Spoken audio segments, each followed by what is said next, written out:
Also, she holds Master of in Theatre and Global Development from University of Leeds, that's United Kingdom. She has extensive experience in community-led arts practices and research in various areas in this country and beyond. So,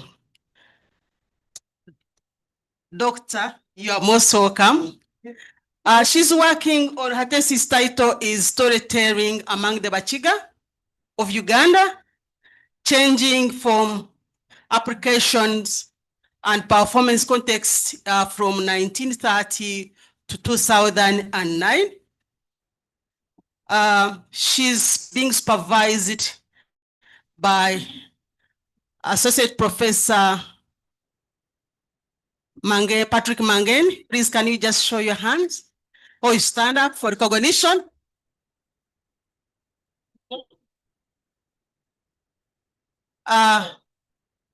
Professor Mangeni was Dean in Performing Arts in the School of Liberal and Performing Arts, and is also being supervised by Dr. Pamela Khanakwa.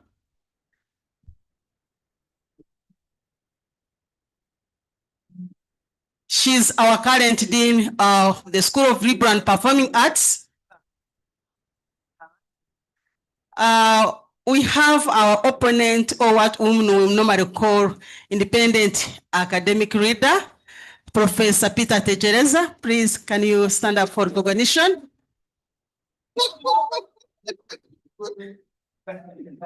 And most of you, most probably, are wondering the opponent, or what you call devil advocate. His role actually is to rigorously and fairly examine the doctoral candidate's thesis and ensure that her work meets the requirements of the doctoral degree. That's your job. And on the committee, we have panel, or what we call panelists. We have Associate Professor Susan Chiguri.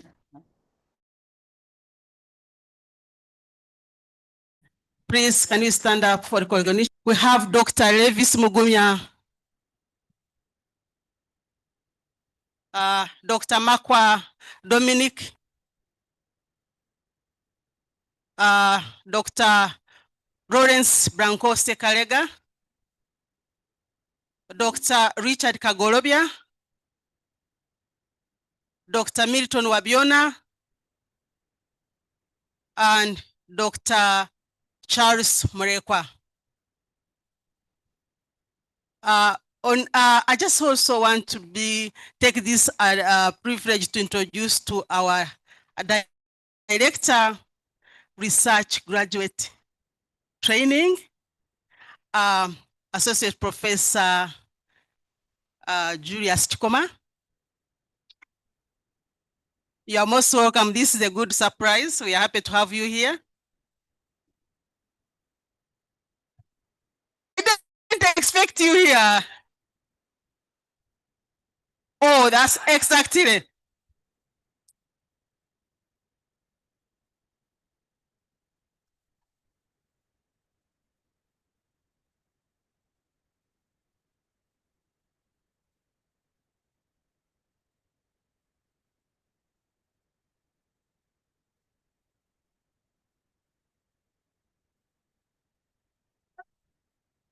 Thank you so much, Professor. You know, Dr. Pamela, she's very, very serious when it comes to policy. She couldn't have made. Thank you for coming. So as we're going to do our presentation, just actually we are going to have Lillian Mbabazi presenting her dissertation, her thesis for about 40 minutes, but feel free, you can use less than that. Then we shall have the critical reader or opponent for intellectual discourse and engagement with the kit, which will take like 60 minutes, but Professor, you can take less than that. Then we shall be having examination committee members engaging the candidate, and asking questions. And each, at least we are expecting that we shall also take a few minutes there. This should be at least 30 minutes for all the academic committee. Then also we have chance, the public also be given a chance to ask some questions. I don't know whether we have some people online. Paluk, do we have some people online? Okay, both who are here and online. And then the academic examination committee will dispatch for a closed-door discussion on the candidate's performance. And we shall come back and pronounce next, and then we shall end up with, yeah, then we shall ask the candidate, I'll ask the candidate to just, if you have something to say, please just be prepared, and then that's, we call it the day. Thank you so much. So can I call the candidate please to come and make presentation? You are free to use 40 minutes, but you can use less than that. Thank you.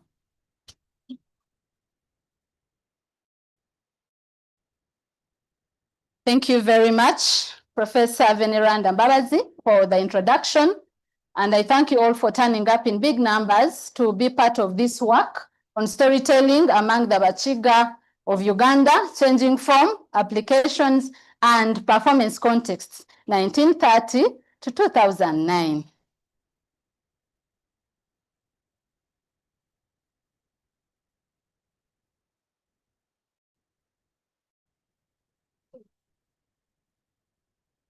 Farouk has to do his technical bit. Thank you. That is the presentation out, and allow me now to go to the background slide. This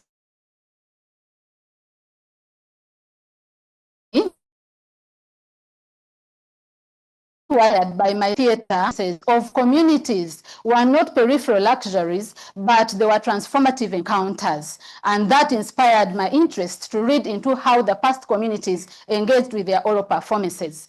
In this thesis, I used the concept storytelling to mean a performance of real or near real incidents using vocal intensity, action development, emotional engagement to engender individual and collective action towards social change. It is backed up by Bowman's definition of oral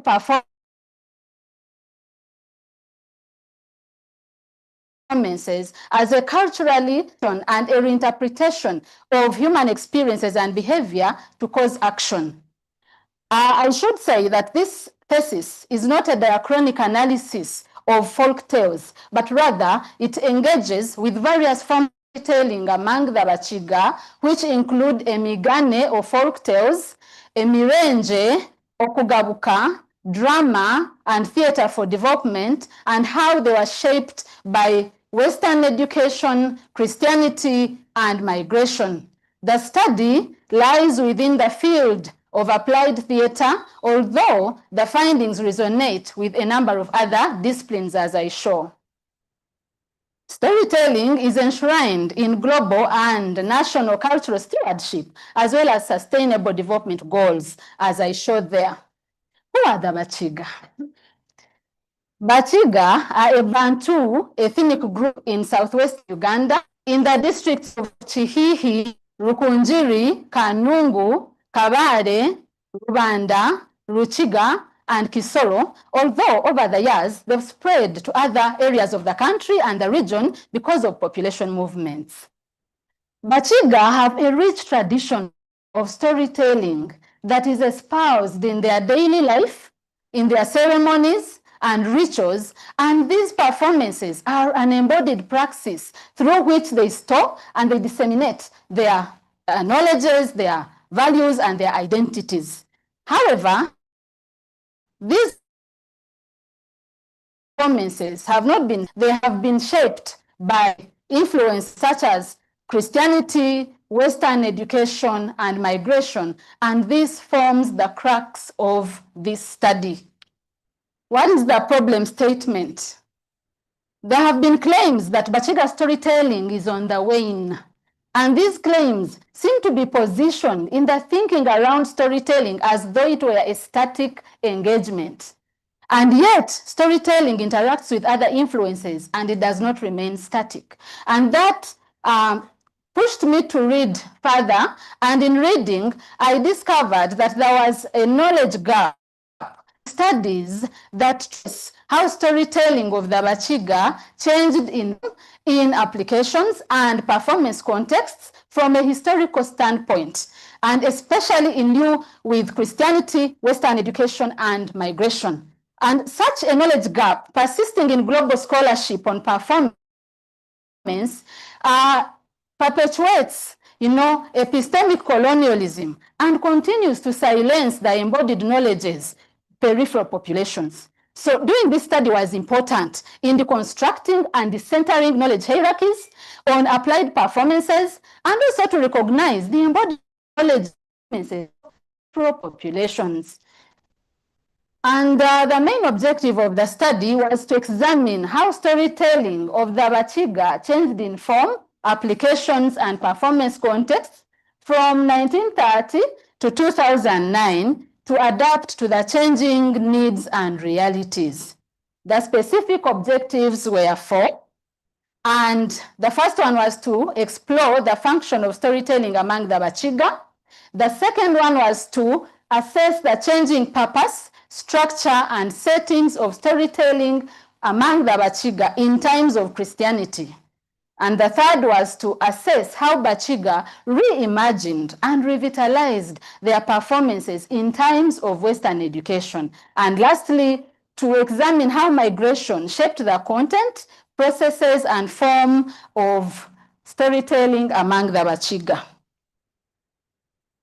The study was guided by 2 theories. The first one was the performance theory by Richard Schechner. And the claim in this theory is that performance is ubiquitous. It happens in daily life, in ceremonies, and in rituals, and that in all these settings, the performances are interconnected. It was guided by 4 tenets. That's the tenet on presentation of self, in which Schechner tells us that whatever we do and wherever we are performing. The second one was the restored behavior that argues that whatever we do in performance is never a first. It is a series of repeated actions that considers how the performer and role of the audience are malleable. And the fourth is the function of performance, which is to heal, to teach, to create beauty, to foster community, to define between the divine and the sacred, and to foster community. However, the performance theory was not enough to give me analytical space to engage with how Bakiga performances were shaped by colonial encounter and post-colonial dynamics. It seemed to position performances as though they are untouched traditions. And that pushed me to employ another theory, and that is the concept of hybridity by Homi Bhabha under the post-colonial theory. And the claim is that performance is ubiquitous. It is characterized, that culture is fluid, characterized by transformations, by mixedness, and by interconnectedness. And I engaged with 3 tenets, and that is the tenet of the third space, that is that metaphorical space that emerges when there is cultural blending. And the other one is ambivalence, which is that which considers how the relationship between the colonized and the colonizer is characterized by mixed feelings of attraction and repulsion. And the third is that of mimicry, where the colonized populations try to imitate the cultures of the colonized. But even when they try to imitate, what they do is not quite exact. It is just there. And it says, I engaged with a phenomenological research design, and the study was qualitative, and I used the interpretivist paradigm. I conducted the study in Kamwenge district in southwestern Uganda, and that is where Bakiga were migrated in the mid-1950s as part of the resettlement plan for the colonial government. And the other districts were Ruchiga, Rwanda, and Kabale districts in southwestern Uganda. The methods that I engaged were interviews, embodied inquiry, focus group discussions, document analysis, audiovisual analysis of recordings, archives, and here I visited Kabale District Archive and Tin Trunk archives of key personalities in the history of Kigezi. I also engaged with heritage sites, specifically museums, and I went to Kabale Museum and Kabale Cultural Museum, as well as the Great Lakes Museum at Rahi, which houses artifacts of the Bakiga. I also visited key heritage sites, or those that possess historical significance for Bakiga, and that is Kisizi Falls in Rukunjiri district and Punishment Island in Bunyonyi. The participants were 59 in number, divided in the categories of performers, educators, clergy from the Roman Catholic Church and the Anglican Church, migrants, specifically in Kamwenge, community members, and cultural conservators. To access the participants, I engaged with snowball sampling and purposive sampling. Data was analyzed using content, narrative, and thematic analysis. The findings for the first objective established that Bakiga told stories through a migane or folk tales. And these were done in clan gatherings that used to happen once a year in July. And in those gatherings, men, specifically uncles, grandfathers, and fathers, told stories at a bonfire called a komi, while women told stories in the kitchens where they cooked with some other children. And they also performed their stories as part of their daily activities at the same spaces I have described. And the children also told stories, and these were done in the communal spaces as they did their work, having been encouraged by the adults to recount the stories they had heard. And in the clan gatherings were majorly prevalent between 1930, which is the start point of the study, to 1970s, and were basically from the beginning point of the study up to the end point of the study. One of the functions for storytelling was to shape children's moral landscape, in which Bakiga denounced what was considered wrong and promoted what was considered right. And the whole idea was that they wanted to foster that citizenry from childhood that is ethically aware. I'll use an example of one of the stories that was used and recounted to me during data collection as to have been told in the 1970s, and it touched ideas around greed and theft and the ramifications around it. And that's the story of the maid servant and the pot of meat. And precisely in this story, a dog steals meat from the cooking place when the maid servant had stepped out to watch a procession. And then it tried to frame the sheep that was lying under the granary to have stolen the meat. And returned, she threatened to beat them. And she got a stick. And the sheep insisted that I can see those who steal it and they eat it under the kitchen there. And then when she raised the stick like this, the dog took off out of guilt.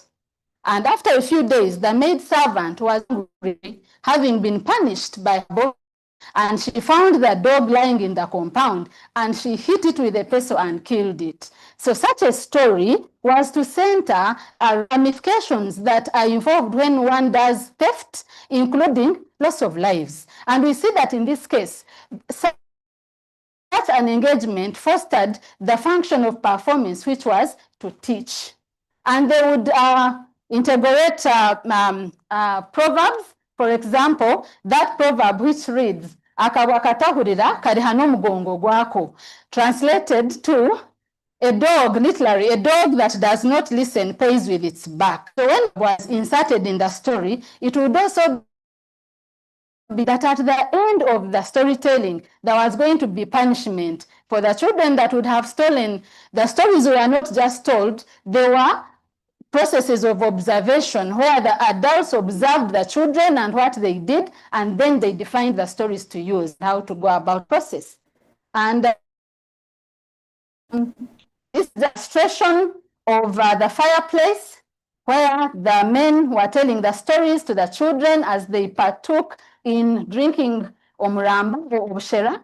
However, there would be a pot of omuramba, and they would use a sheche. This is just an illustration of that sheche that the men would use to consume omuramba. And they would use these calabashes, to serve to the women or to the children. This is called orushare. The other function was to archive work ethics of the Bakiga. Bakiga are an agricultural community. They survive on cultivation, and as such, the notion of work is important, and they would foster that through storytelling. This particular example that I'll give was done by women, especially as they were gardening during the day. And whenever they would see that the children are exhibiting signs of exhaustion, they would start storytelling. Why? Psychologically, to make them want to follow the pace, of the story. And before they would realize, they would have finished the portion for the day. But, so the stories they chose were not just accidental. For example, they chose a story, Chakalade and Rentari. And in this story, these are very good friends. But one of them is very lazy, Chakalade. And Rentari is very hardworking. And so, Chakalade used to steal Rentare's food because he didn't have food to harvest, having, not dug. And so, one day, Rentaro, being so tired about what was going on, went and dug a hole in the garden. And Chakalade came as usual, going to pick the food. And then he fell in that hole, he fractured his leg, and also the entire village came and ostracized him as such. So we see that by doing that, such a process was situated learning within the very space where the learning is supposed to be, but aim at ensuring that the children are able to be efficient and productive for the sustainability of the community. And we see that by that, they were fostering a community of people that are hardworking, resilient, and able to face the future. The other form was Emirenge. Emirenge were embodied narratives that were performed by men. They were coming back drinking, I'll use the word alcohol, but it has different, types. They would drink omuramba, but over time, as we moved into the 60s and 70s, they would drink other alcoholic drinks.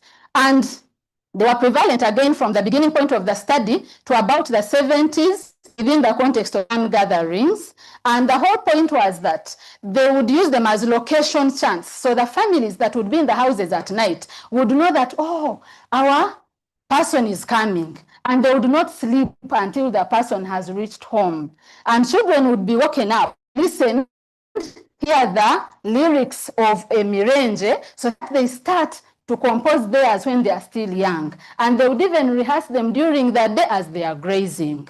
And there were performances in the sense that the men would even reach a point and hide in a nearby bush before they get home. Why? They wanted to see if they had serious sons or very lousy sons that would not look out for them in case of attack.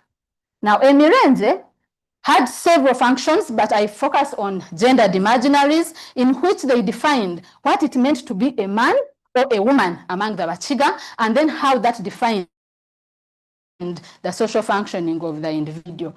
And I'll play one of them here. Farooq, I need your help. Bear with me, Chair. That's not my department.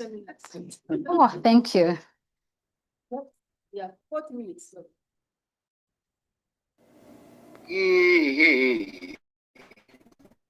Amarwa karanywebwe njenje natamwene chiyombera chabirantana ya muterere ya mbogo ya muhozi muhozi ya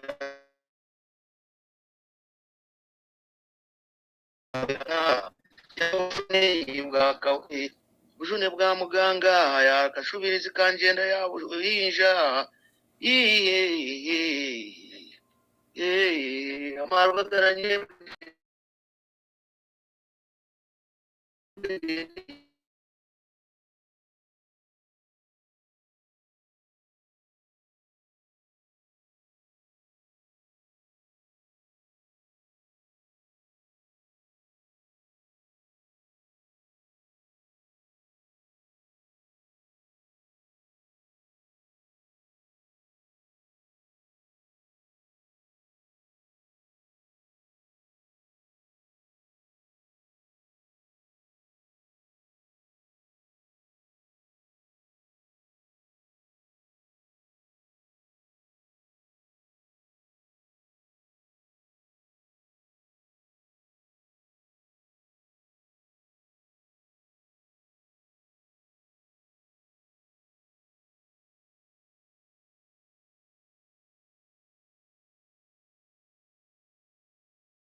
other girls, or maybe other women on the day of marriage would also support her psychologically, and this is what they would say. Aho we orira wenamaya wenyine aho we orira. So that was to mean you rather not cry. You rather not cry. You have your secret. You rather not cry. So they were insinuating the secrets that the paternal aunt would have given her in the 1 month to manage the relations in the new context and also to manage the home in that case. Thank you, Farouk. And allow me to share why the girls were so scared of marriage and the context around it that shaped that. So one, I said that Bakiga prized virginity. And girls who would lose their virginity and get pregnant would be killed as punishment. They would be killed by rolling them off a cliff. And this is the place. It is Sisi Falls. So they would roll them off at that point. They would be pushed by their brothers and in the company of the uncles and the father and also the mother in the background watching. This place is about 30 meters deep. So this is where they were thrown off to the end and they would go back home in that case. And this is the monument that was put to commemorate that action, but also showing the transition because this practice ended in it is believed to have ended in the 50s. So this shows how the girl would be killed. The hands are tied, and this is the brother pushing her to her end. And these are the other people. So it was more like a family court and judgment, for getting pregnant. This is the scene of transformation after constructing the hospital in Sisi there, which was constructed by Leonard Sharp in the 1950s. It transformed this place from the scene of despair to a place of hope for the girls by supporting them to thrive instead of killing them. And this cave here is where they would perform cleansing rituals after killing the girls, a week after the act.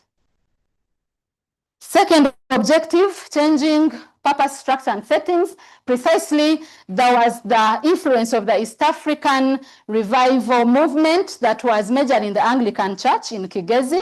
And this movement fostered a big divide between those who were revivalists and those who were non-revivalists. It was a spirit of renewal that came into the church as a way to address the syncretism that had emerged in the years leading to the 30s. And that created a schism where the Balokole or the revivalists did not want to engage with anything that they associated with being anti-Christian. So they detached themselves from the clan gatherings, which were a big space for storytelling, remember?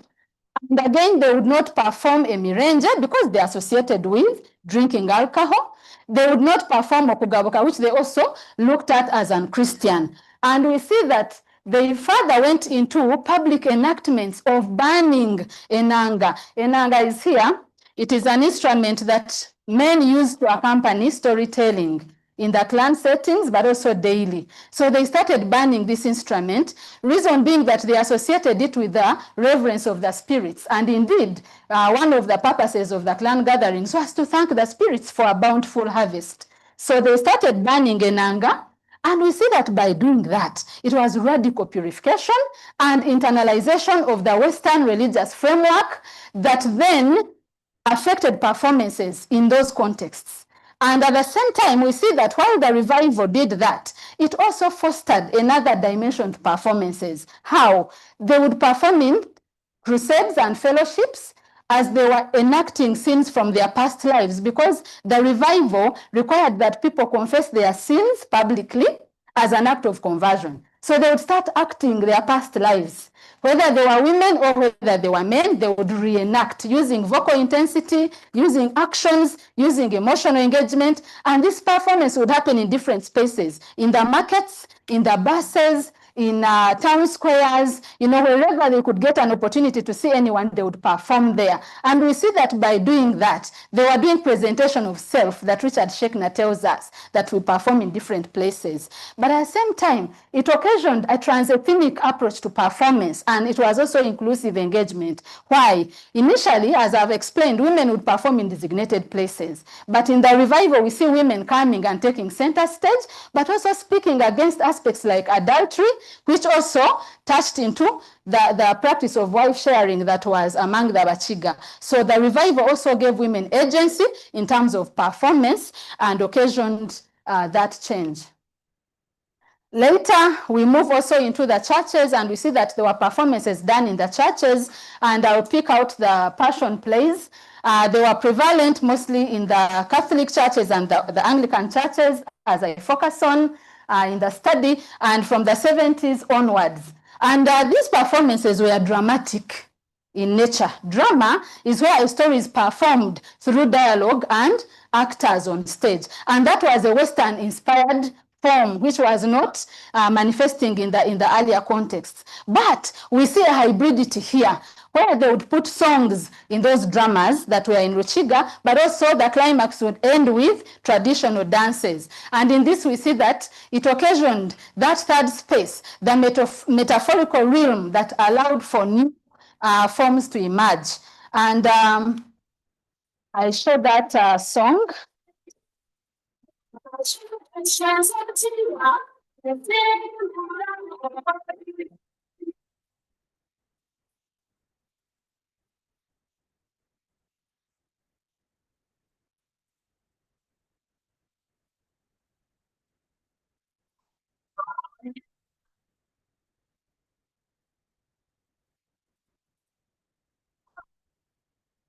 So I'll stop it at that. But this is a song that I got that was told to me to have been interspersed within the dramas, you know, to ensure that it touches a different range of people and they can connect with the dramas by engaging with forms that they associated with from their context.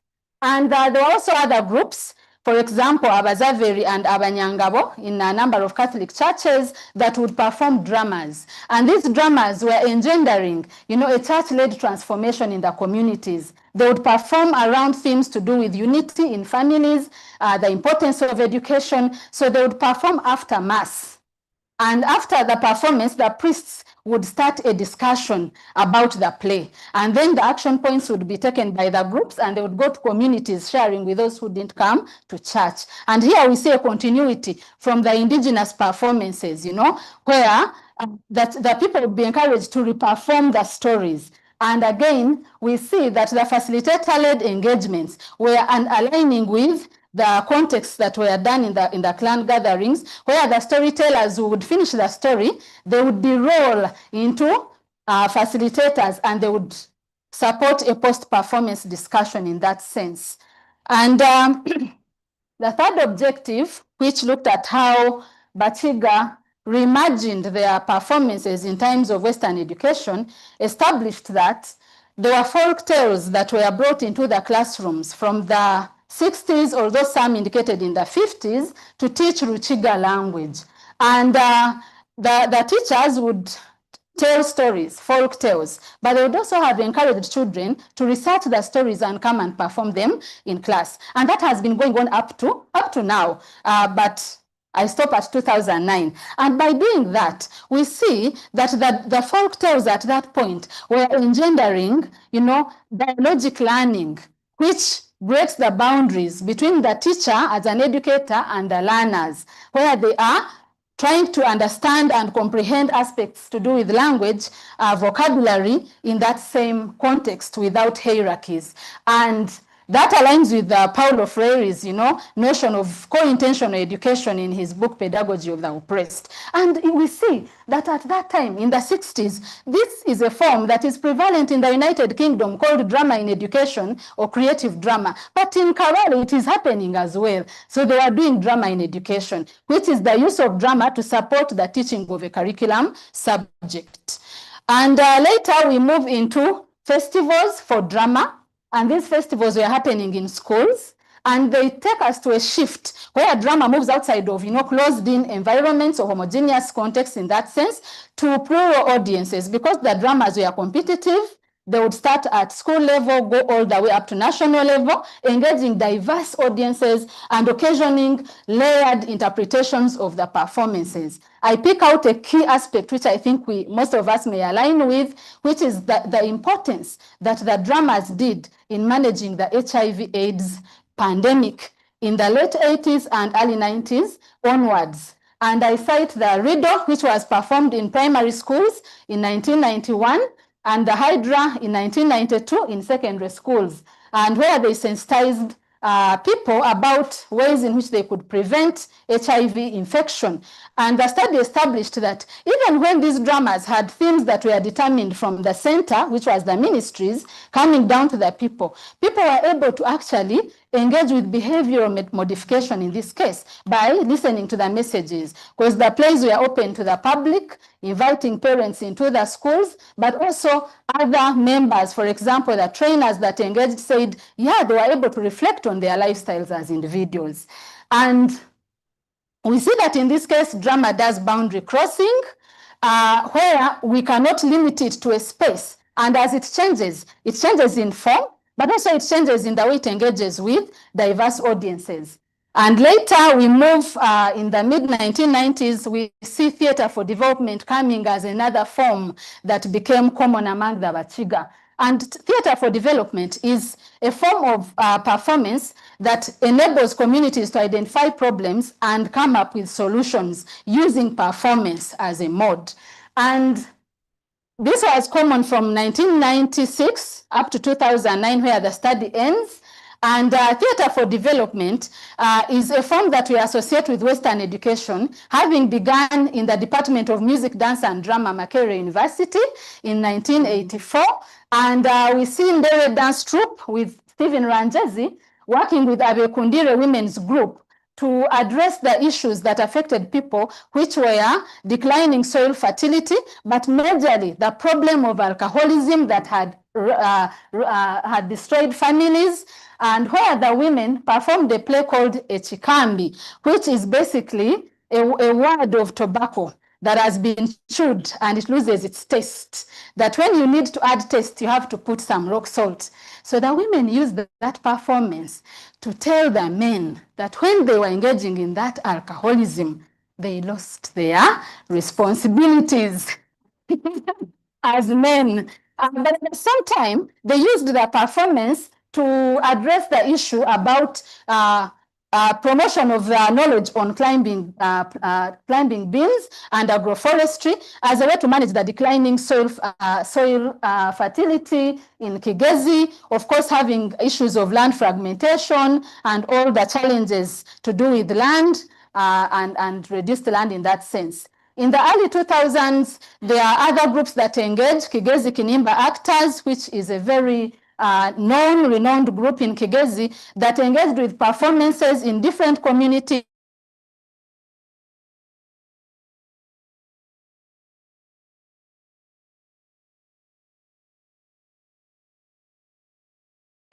for addressing different issues, environment, and specifically to stop dredging the wetlands because it was causing droughts in the communities. And as such, we see that performance here is being used, even when it is coming from layers, of engagement. People at the grassroots are still able to touch and feel a certain change through engagement with the performances. Migration also changed stories of the Bakiga. They didn't remain the same. When Bakiga were migrated to Kamwenge, some of them sold their lands to other people who were non-Bakiga or non-clansmen. Now, when the non-clansmen came, it changed a number of things, and I'll read this quote. When people found themselves living with those non-clansmen or non-Bakiga, they could not feel relaxed. There was envy in the villages. Men who returned from drinking feared to be attacked by those new people, and they walked home quietly. I'll stop it at this. So you see that Emirenje are now not able to be performed because they feared to be attacked. So they will do a shorter version of Omurenje. And then in Kamwenge, they used the performances to address issues of ethnic prejudice that were prevalent between Batoro, who were the predominant community in that context, and the Bakiga. And they used folk tales which were changed. The content would be changed so that they address the issue of ethnic prejudice and othering. And in that case, we see that it was no longer adults telling children, but the performances were engaging with adults and adults to address that issue. And in that story that I show, Mugane Gwanyansi, which I want to go into, I'll just address the change that was in there. there was, okay, the snake married a girl, a beautiful girl called Nyansi, which was an abomination. The parents never expected their girl to be married to a snake. And yeah, the snake got her in a cave where she was taking shelter and then said, okay, I will marry you from here and you can't leave. And when the family went to fight the snake gave them a lot of money. And the family withdrew from the fighting and let the girl remain. Now, in the original story that the participant shared with me, she said they never had money in that folk tale. They just saw a snake that talked and they associated it with spirits and they wouldn't fight a spirit. But here they introduced money, and this shows that intersection with global capitalism here. So performance does not remain the same. It shows that commodification of intimate relationships in that case. What conclusion do I make? Bakiga storytelling was a dynamic applied performance that aligned with shifting contexts, demonstrating that oral performances are sites of epistemic adaptation and resilience. In times of Christianity, there was a proliferation of hybrid and dramatic performances that fostered social change, but within a Christian framework. Western education also enabled epistemic pluralism by extending the boundaries of performance and engaging with cultural output that aligned with the broader goals of national and global development. And in migratory settings, performances carried a nuanced essence. In some cases, they died out, they didn't perform them because of the power dynamics, but in others, they were negotiated to address the social flux. Contributions of the study. In terms of scholarly contributions, this study has brought to the fore that storytelling is an applied performance. And this is important as Africa looks to decolonize scholarship on performance. And also it has brought to the fore that storytelling, and in this case embodied inquiry, is a vital body of knowledge production that researchers can use to tap into lived experiences of the people. In terms of policy, the study has indicated that indeed there was a shift in storytelling, and in this case I mean folk stories, from the communities as the stories changed into dramatic forms and other forms. And as such, there is need to evaluate policies for reviving intangible culture heritage. In terms of theory, the study has indeed shown that storytelling is a medium of hybrid expressions. It is not static. But also, it has proved that in context of hybridization, there are power dynamics and there are unequal power relations. And in that case, some performances cease. And in practice, this study has brought to the fore some forms that are no longer in the public domain that stopped in the 80s and some in some contexts in the 70s. For example, okugabuka and emirenje. And as such, the study has also contributed to preserving intangible culture, which aligns with target 11.4 of the SDGs and our National Culture Policy 2006. Recommendations that I make: educators that are in applied theater should develop curricula that centers folk storytelling as an applied theater technique that can facilitate community transformation. And development workers, theater practitioners, and cultural stewards should design storytelling initiatives centering the communities as primary custodians of their narrative heritage. And the Ministry of Education and Sports should mandate and finance the establishment of storytelling programs that are sustained, not one-offs. And this should be done within primary schools and secondary schools, to center inclusivity, national needs and empowerment of individuals.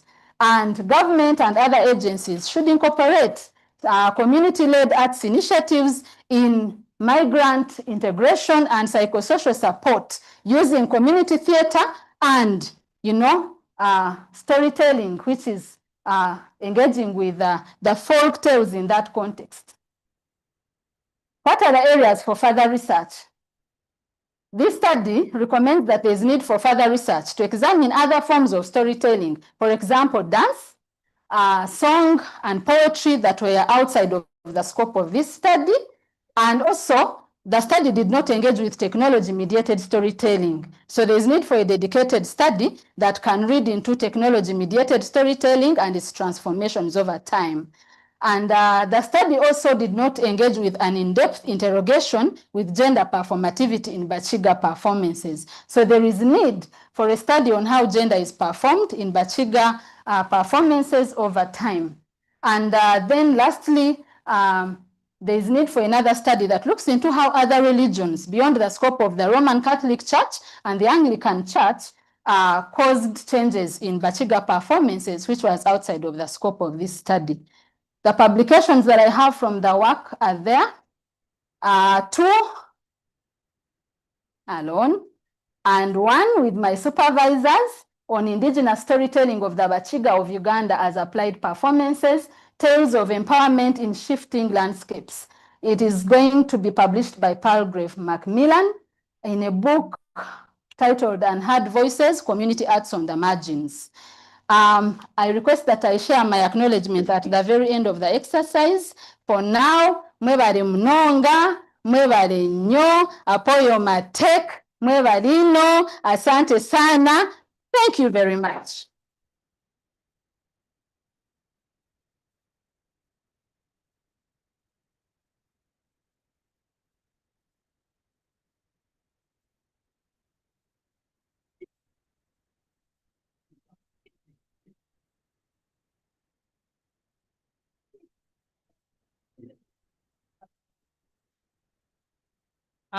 Thank you so much. Mbabazi? Thank you so much, Mbabazi. I just want to say, wow, that was a great presentation. Professor Chikoma, I don't have a conflict of interest here. I'm being objective here. I just want also to thank again, there are some members, people have joined us here from, sorry. There are so many people who have joined us. You're most welcome to this public presentation. We're still continuing the presentation, the PhD defense. I'm going to ask Professor Peter Techereza, the opponent, to come and engage the candidate.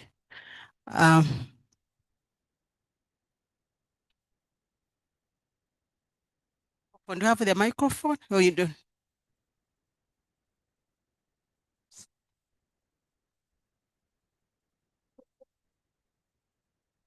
No. So the chair of the defense and the candidate, as well as invited public as well and the panel.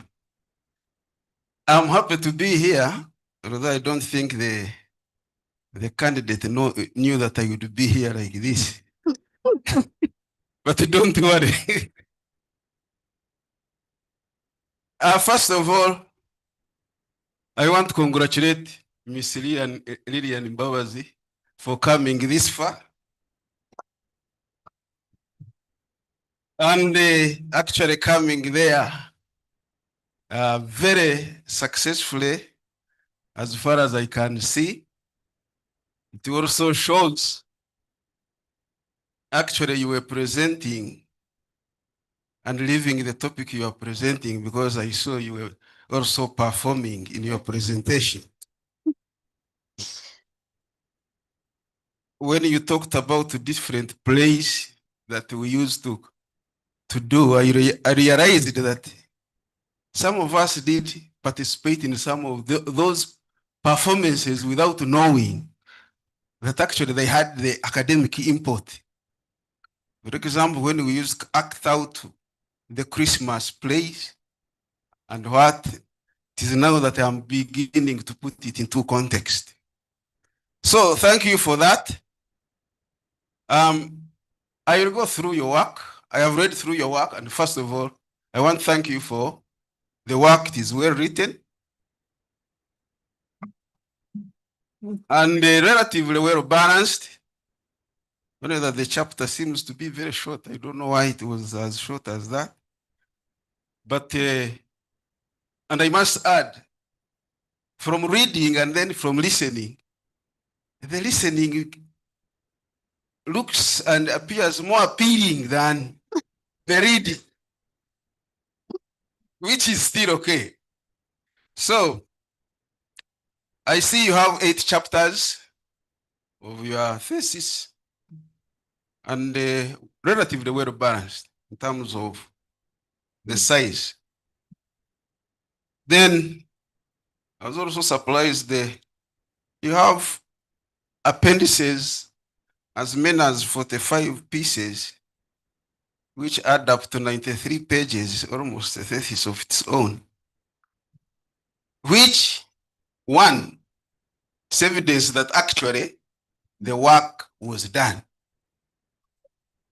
and was done by the person that claims to have done it.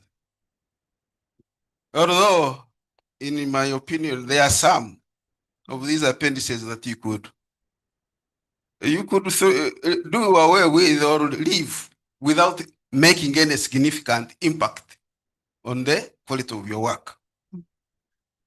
Having said that, I want to make 7 observations about the contribution of your work and the strength of your PhD thesis.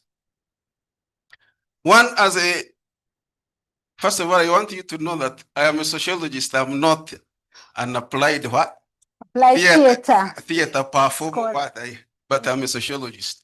But what you were saying and what you presented actually is very close to us as sociologists.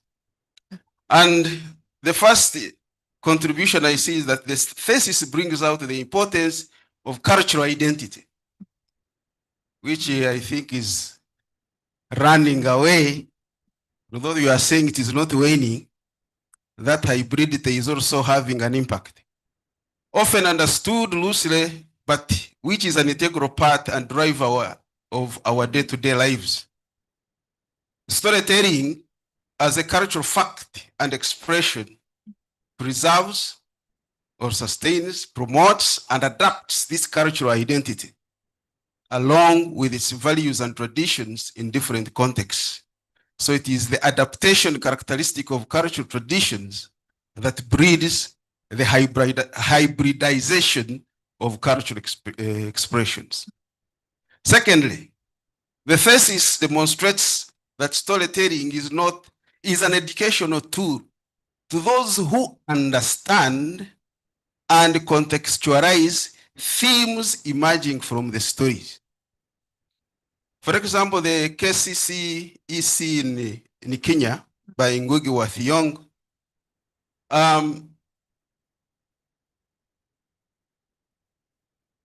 they understand, and in that organization, they understood and contextualized the themes emerging from the stories they were making.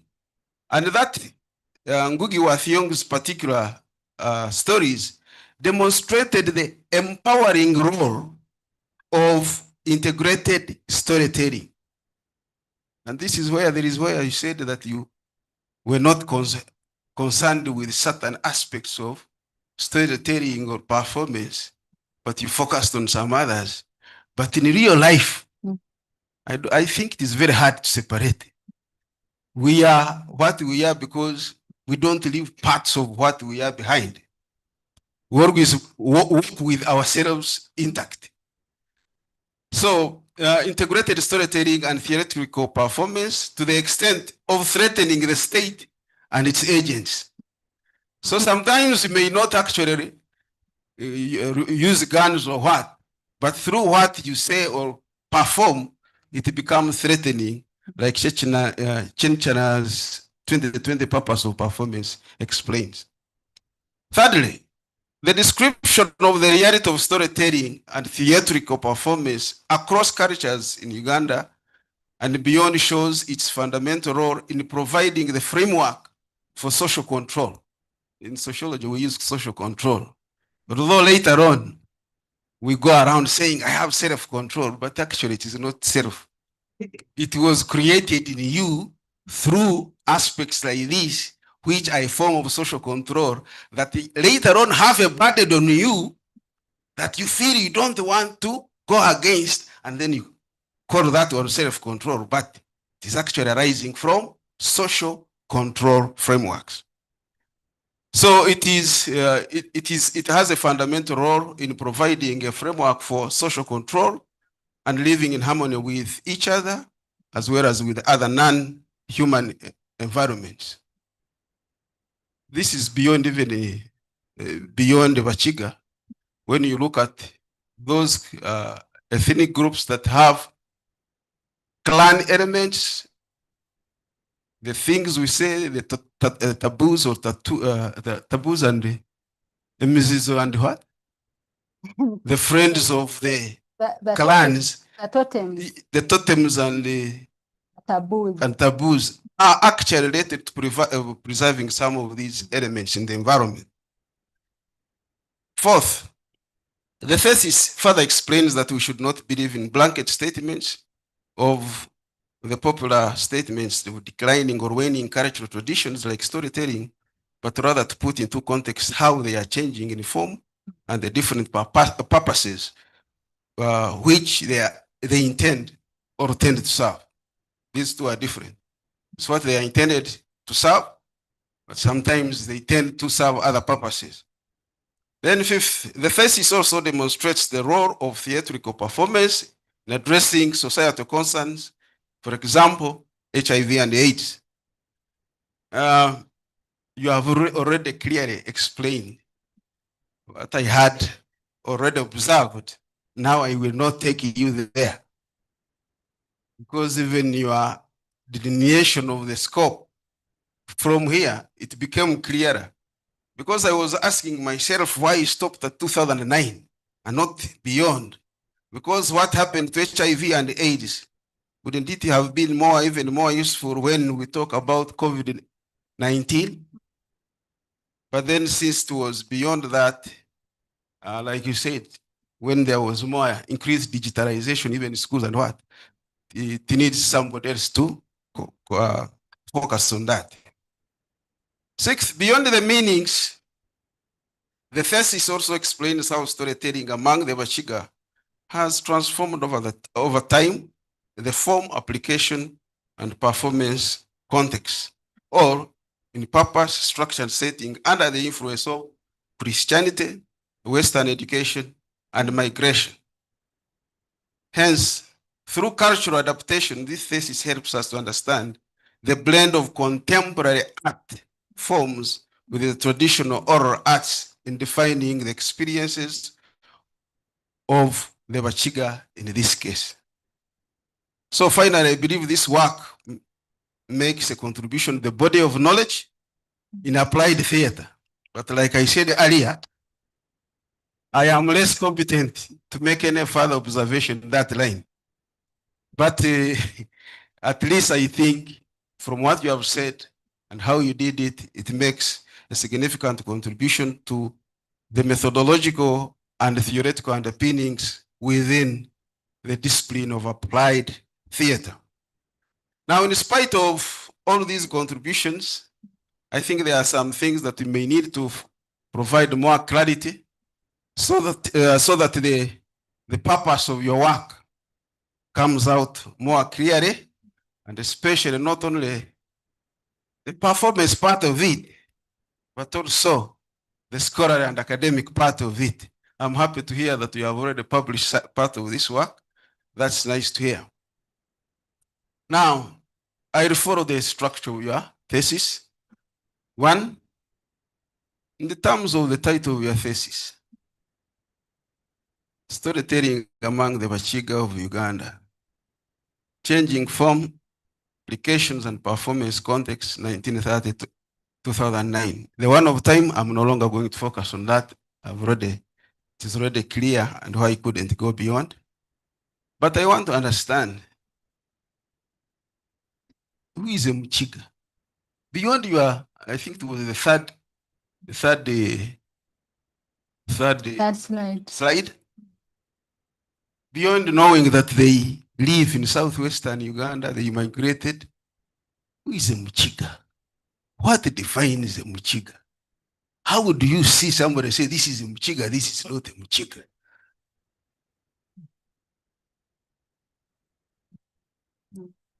You can respond. Thank you. No, I have a microphone. Okay. Thank you very much, Prof. Ateshereza, for that very nice question. Who is a Muchiga? A Muchiga is an individual who defines themselves as belonging to this group called Bakiga, which is also something that is quite multifaceted, having been a colonial construct. They identified as clans, and they have their different origins. Some pointed to Cameroon, others to Rwanda, others to Burundi, others to the Congo. But I look at Mchiga as that person who identifies, self-identity in this case becomes important. That person who identifies themselves as belonging to this group that is defined as Bakiga, having come with that kind of context from the clans that are specifically 9. Okay, thank you. That is a good attempt. But I also want to tell you that there are people who claim they are this opportunistically. And if from history you have, even from our own history here, there are some people when they were Bakiga before anything happens, they never talked about Bakiga. But until they were squeezed in the corner, they say, hey, I'm being targeted because of what? Now, this is where you need to understand what exactly makes a Muchiga and defines a Muchiga. I don't want to focus on the Muchiga per se, but I think our own Sentongo Spire has written a paper which was produced in Mawazo, the last issue, who is an African. And when you read it, you may need to also further interrogate what you mean by a Muchiga. Thank you. Secondly, I see a lot of acknowledgements, 2 pages of acknowledgements. Thank you, all of you who I mentioned there, for making this happen today. Not today, it has been happening. And hopefully today it will come to the conclusion. But I wonder to what extent they are part or they own part of this thesis and which other part is yours. Although from what you said, I can't conclude that is yours. But you seem to feel when you are reading as if, it seems this one was a what? A thesis in group by the groups that made it. But I understand. Thank you. In terms of the table of contents, this is for guidance. I think your table of contents is too long and sometimes you get lost. It is better if you are generating, if you stop at level 2, to be more focused on what each chapter is focusing on and you move on. On the issue of appendices, I have already talked about it. You could see those ones which are a must to stay and which may be left out without making any significant impact.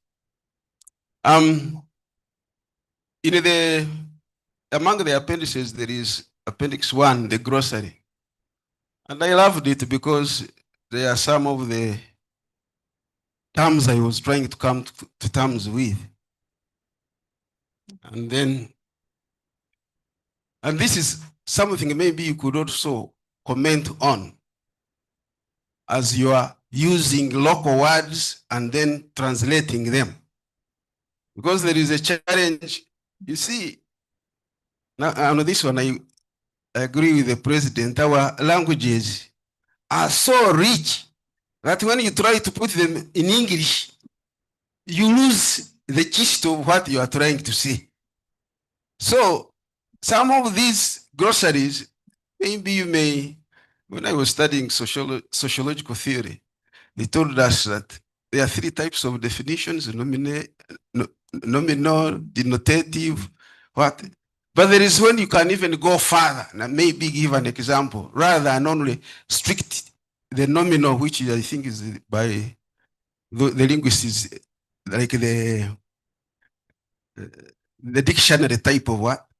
Definitions.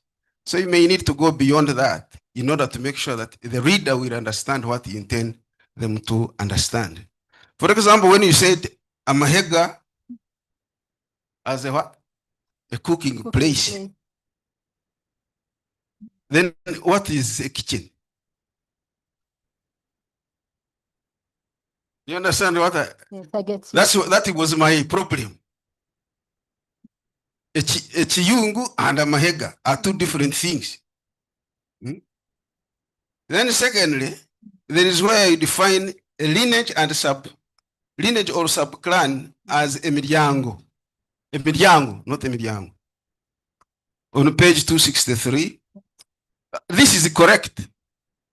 But within the thesis, there is where actually you use it in a way that is misleading. And there is where you use evika to mean clans. And yet, maybe in Uganda it may mean that, I don't know. But in Ruchiga, among the Bakiga, it is actually, a chika is the extended family. And therefore, when you are saying a miryango, those are sub-clans or lineages, like you properly put it. So let it be consistent even within the text. When you're talking about some of those words and how actually some of our local instruments came to be suspended for some time because they were associated with satanic what? Practices. Including the what? Enanga. The nanga, while the piano was retained. Those ones doing religion, I think it is the Second Vatican, which allowed calculation that actually allowed the drums and what to come back. And those of you who have observed in the Malawi and where, even in terms of the dressing of the Catholic clergy is more culturalized there than it is here. So when you say, there are words you say, okubandwa, rather okuramia, what is the difference between okubandwa and okuramia?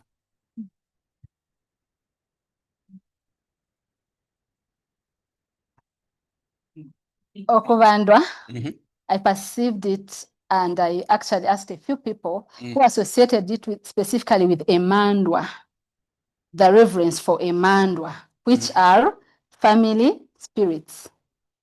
Okuramia is broader from what I was guided, but I'm still willing to learn that Okuramia then broadens it beyond the scope of Emandwa and Kubandwa in that case. But I'm open to learning, Prof.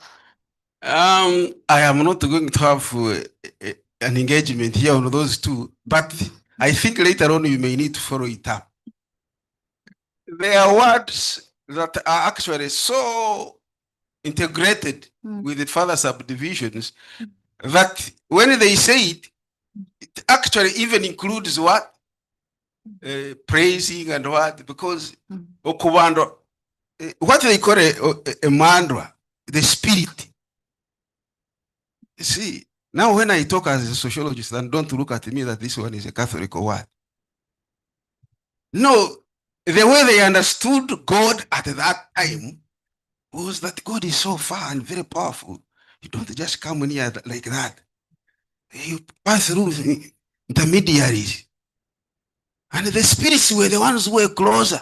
After all, the people who had died, who were part of them, they had lived with them. So I think you need to follow it up and see how you can engage with it further. And then there is where it's nice you have brought these artifacts here. But I don't know why you said that Urshare was only used for serving Muramba and Turire, as if you wouldn't use it to drink the plain bushera or water. They would. They would. It was a drinking vessel. It was a version of a cup. Now the version, you see, I can even see the Chikopochechti. Yes. And there is also the symbolism, the like of a chalice of that type is actually called ihungu. Yes, Uh-huh. for the And then for the eating, home. actually, there are also others which are tatic and what. So you may need to reflect on them. On the list of acronyms,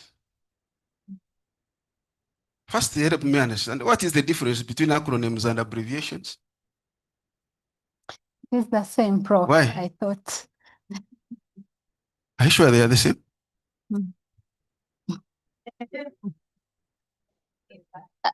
Don't think they are. You may need to investigate further. So you need to check whether what you have presented on the list here, and by the way, and what you have missed, whether they are acronyms or they are what? Abbreviations, or whether they are both. Is that clear? Yes, Prof. Because to me, abbreviations, you are shortening a word. But the acronym, sometimes it is not that you are shortening. You may be actually making a brief statement of a longer statement, not just a word. Like some of you are, those of you who are conducting projects. You have a project on what, and you get an acronym called. So I think you need to get into those details. And then, what is the criteria of having some of these acronyms or abbreviations on the list and others not on that list? Well, that was informed. Initially, I had actually put everything there, and I realized it caused the same issue you have raised with the table of contents, that I actually had almost 5 pages, of that. Yeah, so I thought some of them that are not used frequently in the work, I could put them in text, and that's what informed that decision. Okay. Now, maybe refining that decision further. If they are not used frequently, then use the exact wordings and don't put the what? The abbreviation. So that we can know why they are not there. Okay. And in addition, by the way, in case you use an acronym or abbreviation, the first time it is used, please put it in full so that therefore afterwards we can understand what is going on. Now we go to chapter 1, your general introduction. I want to thank you for the elaborate and the wide-ranging information that we provide there. It gives us a comprehensive background, the study, and the research problem. However, I wanted to understand some of these things which I found in the chapter. It is where I use footnotes. And I want to understand, how do you determine which information becomes a footnote or that one which remains part of the text or the main body? The reason I'm asking is because as I was reading, you call them skits. Then I read the Kapere skit. But I was looking for, what is this Kapere skit? I was not getting it. And I had even made a comment only to find it footnoted somewhere. Yet other skits were explained within the text. So I think you better know which, if it has very important, much relevance to what you are discussing, let it be part of the main discussion. Then, as you write, clarity is very important. There is when on page 10, you are writing and talking about how in the certain parish priest support, with the parish priest support in the rising together to reopen a dispensary. What was the name of the parish? I don't want to know the name of the parish priest, but what was the name of the location so that what you are talking about can be understood properly? So you may need to go there and look at it.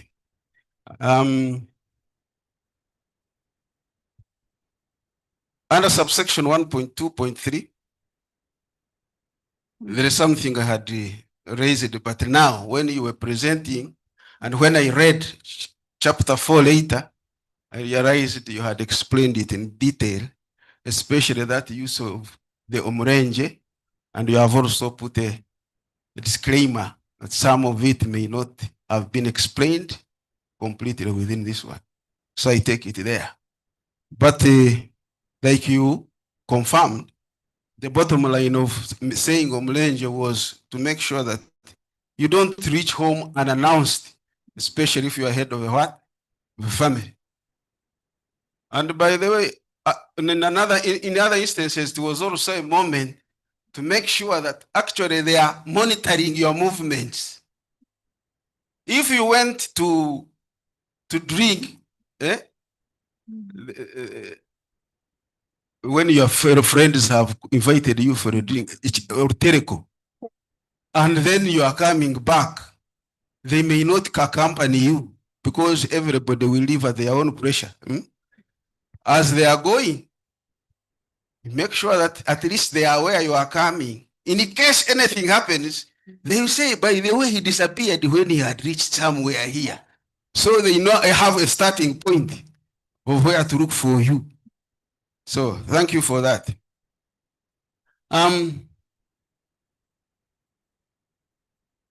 This one you also explained, but I still want to raise it. You focused especially on talking about what influenced this storytelling, being Christianity, Western education, and migration. Yes. But if I am a Muchiga and I am Muslim, all along from all this time from 1930 to 2009, you mean me, I was not impacted?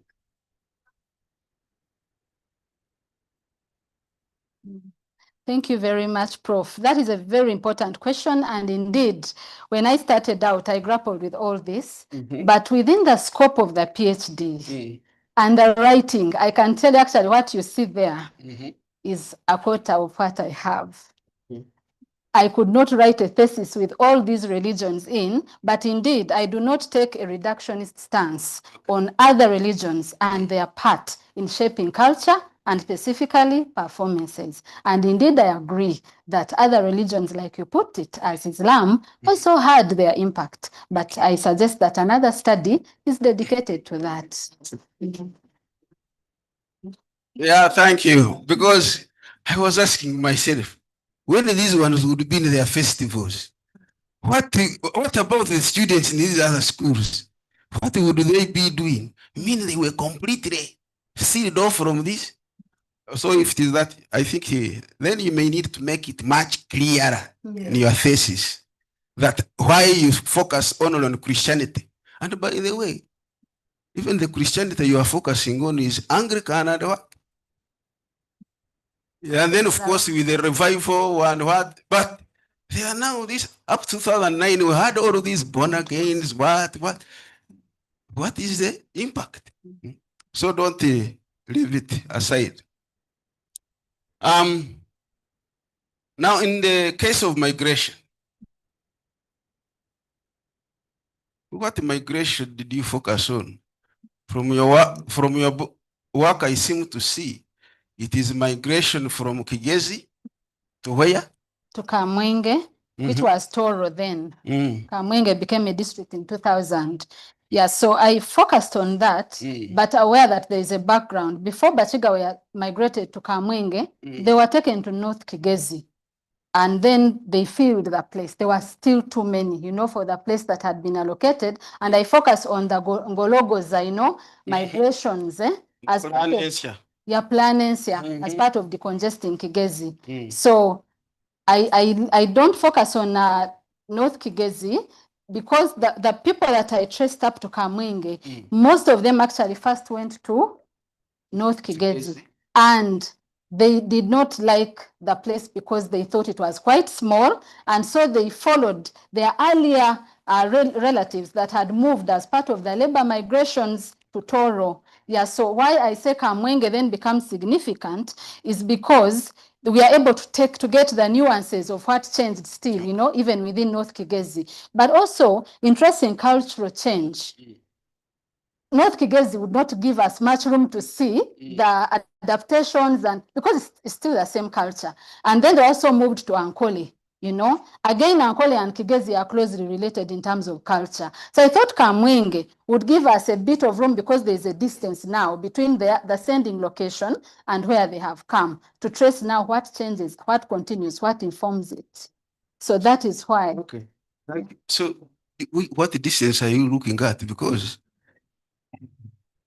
from my understanding, some did not even stop in Kamwenje. I'm told there are even those who ended up in Bugis. Yes. And actually they were absolutely assimilated. You will never now get a Muchiga there. What happened to the storytelling? It couldn't help them survive. Like, So that, anyway, why I'm raising that is like the region. Please make it very clear why you are focusing on those specific areas.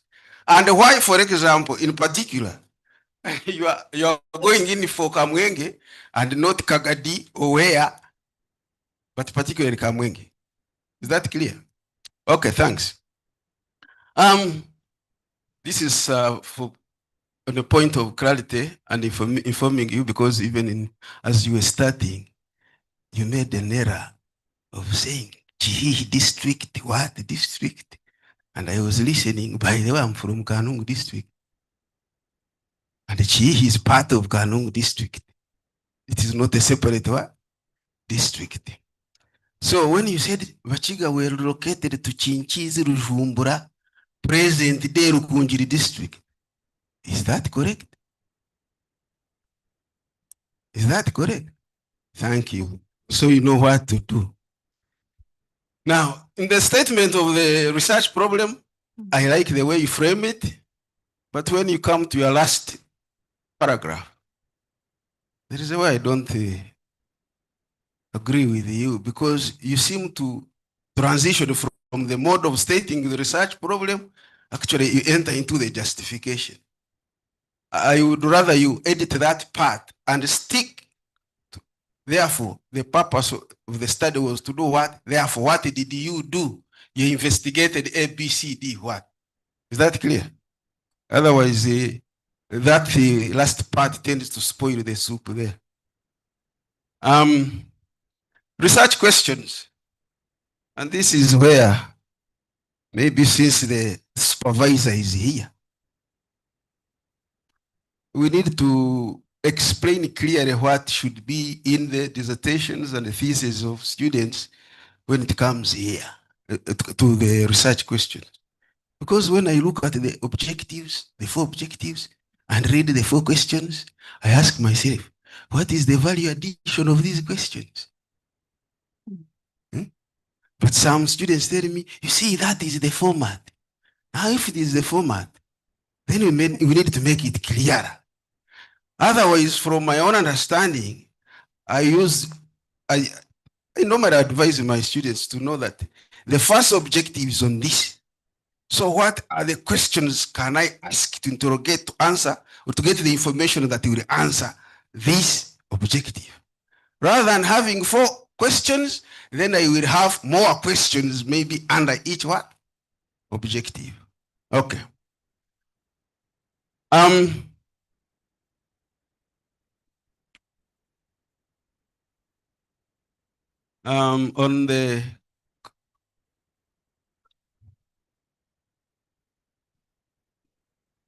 this one I have already asked you.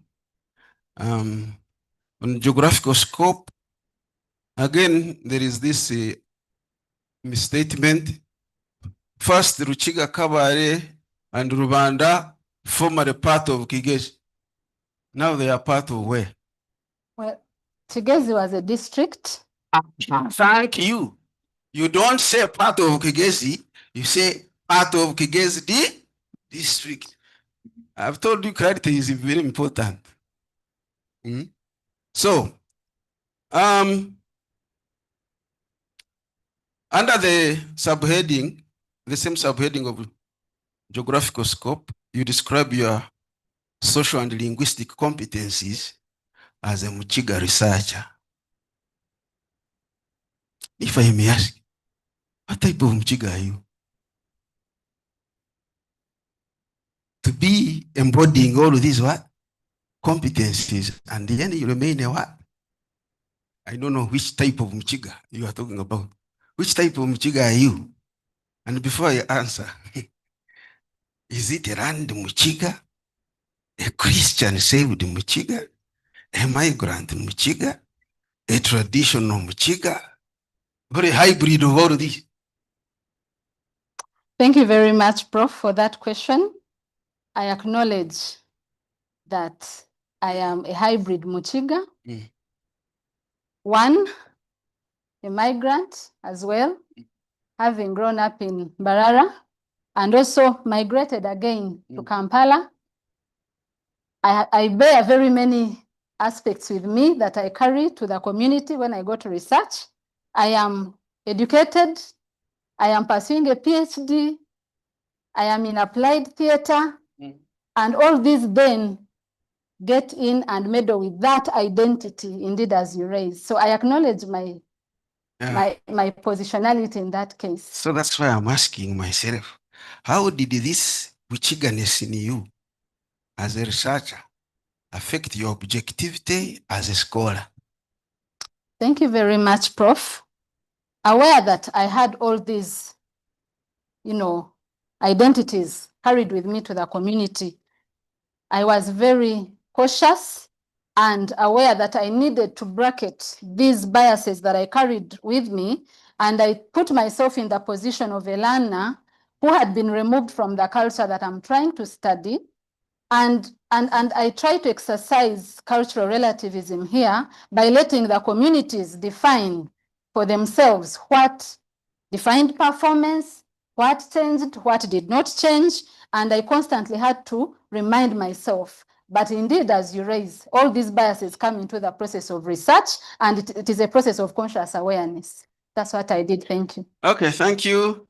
The time element I had already dealt with this. I want to just add that I appreciate your theoretical framework and its justification, especially the performance theory, and you call it post-colonial theory. The concept of hybridity and of hybridity, yeah. I think all of us are now hybrids. Because now when some of you who know me, even today, the way I appear, I think I'm a hybrid. I normally don't look like this. Okay, but like you say, what you said earlier in the chapters, the performance, actually it is by who? By Richard Schechner. Yes. And it resembles ours in sociology of dramaturgy by Gramsci. Yeah? Whenever we are getting out, actually it is not about us. It is about you, the way you look at us. So even performing, there is a way you are performing to elicit a certain response from the people you are performing to. So chapter 2 is on literature review. I want to thank you for the way you have reviewed your literature. It is relevant, it is up to date, and actually use it appropriately. And then I think you may need to put clearer and maybe revise some of the some small mistakes. Even when you think you have finished, some of these will remain there. But we hope you'll clear them. One is in terms of referencing. I want to understand, there is where in text referencing, you cite the author, the year, and the page. What does that mean? Okay, thank you very much. Maybe you can take it along with this one, where you cite the author and the year. Okay, thank you very much. To clarify, I used Chicago referencing style, author date, and that allows for integrating the page number literally at every point when you're citing. Yeah, but where I referenced only the author and then the year without a page number, this would be in the context of where I'm looking at a general argument in this person's work and not a specific aspect in Okay. that sense. Thank you. Yes. So then, what is the difference between a bibliograph and reference list? Because of the referencing style that I used, which is Chicago author date, it is called a bibliography. Okay. And not a reference. So you don't need to go further. Now, there is something here where you reference, especially for in text, referencing verses, how you cite your references at the end. If you say Mbabazi 2008A, what does it mean? That means that Mbabazi had 2 publications in 2008. It's only 2, more than 1. More than, maybe. Yeah, so A was the first. Yes. Yes, and then B followed, and C and the rest. You may even not know which one was first, which one was what.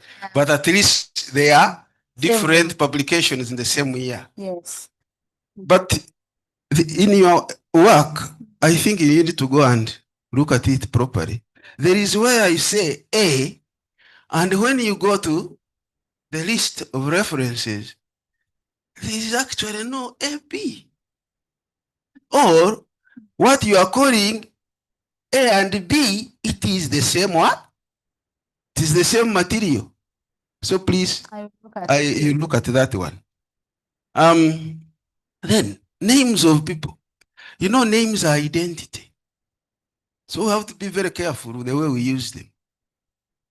I came across people like Okot Bitek. Okot Bitek. Now, let me know. Is the surname Bitek? I don't know how they pronounce it. Or Bitek starting with B? It is, he uses 2 names, Okot and Bitek. But in the referencing, I engaged with Bitek. That's what I want to understand. Is it B, comma, Tech? Yes, Prof. Now, that's where you need to check your what? In the text is okay? Yes. In the end, in the list, you have started with B. Yes, I agree. I need to look at and then another one is, and this is also where you need to understand who are these people writing. Tushabe wa Tushabe. Are those how many names or one name? It is one name, and I followed the way the authors stated the way they wanted to be identified, Prof. Ah, okay. Yes, that's one name. If you are to be a Muchiga and then somebody said now you are Tushabe or wa Tushabe only, I think I would have problems with you. So, and the other one is, I think, Depont, Nakanyike Musisi. You may need to revisit those.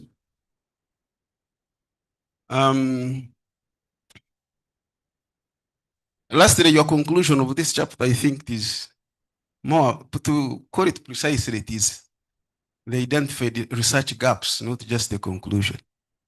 Chapter 3 on methodology. Again, I want to appreciate the way you have provided the methodology. And actually, like I said, with even the appendices, there is evidence that you did the work. And some of these questions that I had, you already answered them. Only that there are a few things I would want maybe you to clarify more on. There is a table on page 69, which you don't give a heading, nor a number. But in this table, among all of these participants, which categories were your primary target? Now, all these were important in the study because each objective targeted specific categories of people. And when it comes to storytelling, there is a category I want to define. We have 2 groups here. There are people that I classify as mainstream performers. So these are people that perform on stages, you know, that are known. But then looking at the theory that I engaged with, the performance theory, that also looks at performance in everyday context. I also positioned those who told stories in the homes as equally important. And there's no hierarchizing of who had better knowledge than the other. All were considered important in line with the objectives and the data that I needed to gather. Thank you, Prof. But I had key informant interviews, indeed. And the key were performers, again, in the two categories that I've stated. Yeah. And But normally in research, especially social research, who become key informants and who do you hold in-depth interviews with? Yes, thank you very much. There were community members that I engaged with. So these ones I held in-depth interviews with them. They were not necessarily key informants. The key informants in this case were performers. They were the clergy that were engaging in the churches. And they were also the... No, on that one, the migrants. Let me tell you, on this one, that debate here will not end it. You go back and actually look at each method, including even focus group discussions, by the way. I saw one group, focus group discussion was 4 and another one 7. And of course, you justified why you chose 4. But from the time I started studying research methods, it was 8 to 12. It became 6 to 1. Now it is 4 to 1. Can you justify why you opted for the one of 4 to 8 or 4 to 7? Not the other ones. Okay. On ethical issues, I see you decided to use only single names, but they are not pseudonyms. Even if I said Mbabazi, but I say Mbabazi from performing arts, you think they want to know you?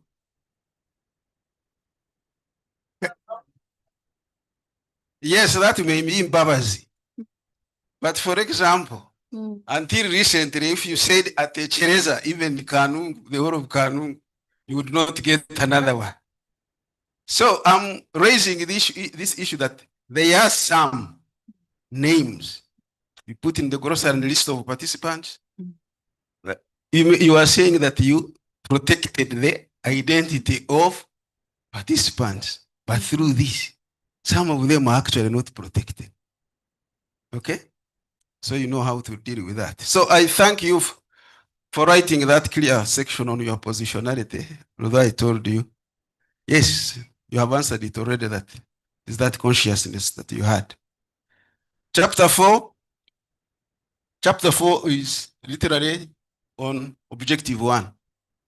So I was asking myself, why did you call it community engaged storytelling among the Bakiga, purpose and manifestation? Why didn't you follow your objective and say purpose and function of storytelling among the Bakiga? And then the details of that come in your what?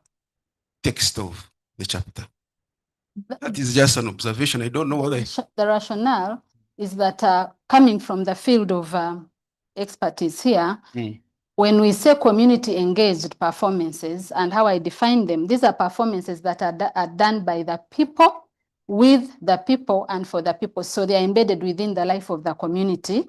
Whereas some performances, like I said in schools, the community was not determining the themes for themselves. They would be determined by the Ministry of Education. I'm not against that. Yes. I'm saying, you see, it is not good to write very long what? Headings of chapters and what? But the details of that, when they appear in the introduction, it makes it very clear. Thank you. And I particularly appreciate your reference of Ongodia, who argues that narrative functions, including those of storytelling, a systematic articulation of ideas, implying that the stories told have a purpose, and the purpose is defined by the context and the goals to be achieved. I think that is an important realization, and what you write, I see it in consonance with this. and it is, of course, explained properly, like you said in your presentation. I must add, although, that some of these realities, especially about traditionally what was done, the realities need to be understood in the context they existed, because these contexts have changed, like you realize when you reach in Kamwenge. And part of these realities is the power and authority of the family over the individual member of the what? Of the family. Even when you are talking about Okugabuka, this lady had no choice.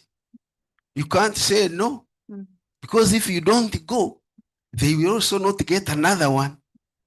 So you must go. And I understand, is it in Uganda that they burn the bed? Yeah? Meaning you are not supposed to come back. But in among the Bakiga, actually, it meant you go and don't come back, because the cows they have given, your brother is going to use them to also get a what? A wife. And if you come back, then it means they have to go, but the other one has not returned. So you are putting your brothers and family in trouble. Eh? So the primacy of the family over the individual is actually which will make the individual, especially the individual girl, vulnerable to such circumstances. Chapter 5, Christianity and changing performance. Again, since you have already explained the reason behind Christianity, you can still call the heading Christianity. Why do you say Christianity, changing performance? For performance landscape in Kigezi. What happened? What would happen if you said Christianity and the change in storytelling landscape among the Bakiga? Okay. And then, like I said, the details in the text. I want to add that I particularly like that subsection 5.2 on pre-Christian Bakiga spirituality. You see, a foundation is a strong thing in everything. Whatever you do afterwards, that foundation is critical. Now, when we are talking about even when Christianity comes and other things come, some of these remain embedded in who the people are, and in this case, who the Bakiga are. And even when they were influenced by Christianity, some actually didn't accept. They refused it. By the way, I think if there are some whom we came across who may have refused to be influenced, you could also highlight them.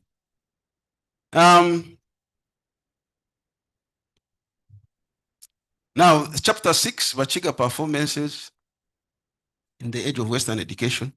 I have no problem with the heading, and I take note that Western education, of course, was cushioned in Christian values and principles. And of course, this was reflected in the music and theatrical performance festivals that took place. The issue I had was those who are not Christians, what happens to them, but we have agreed what you will do.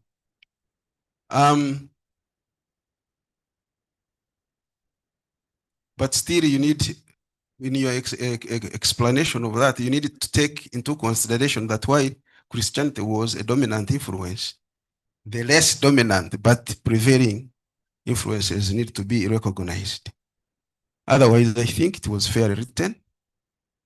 Chapter 7, Bakiga performances in a migratory context in Kigezi and Toro districts.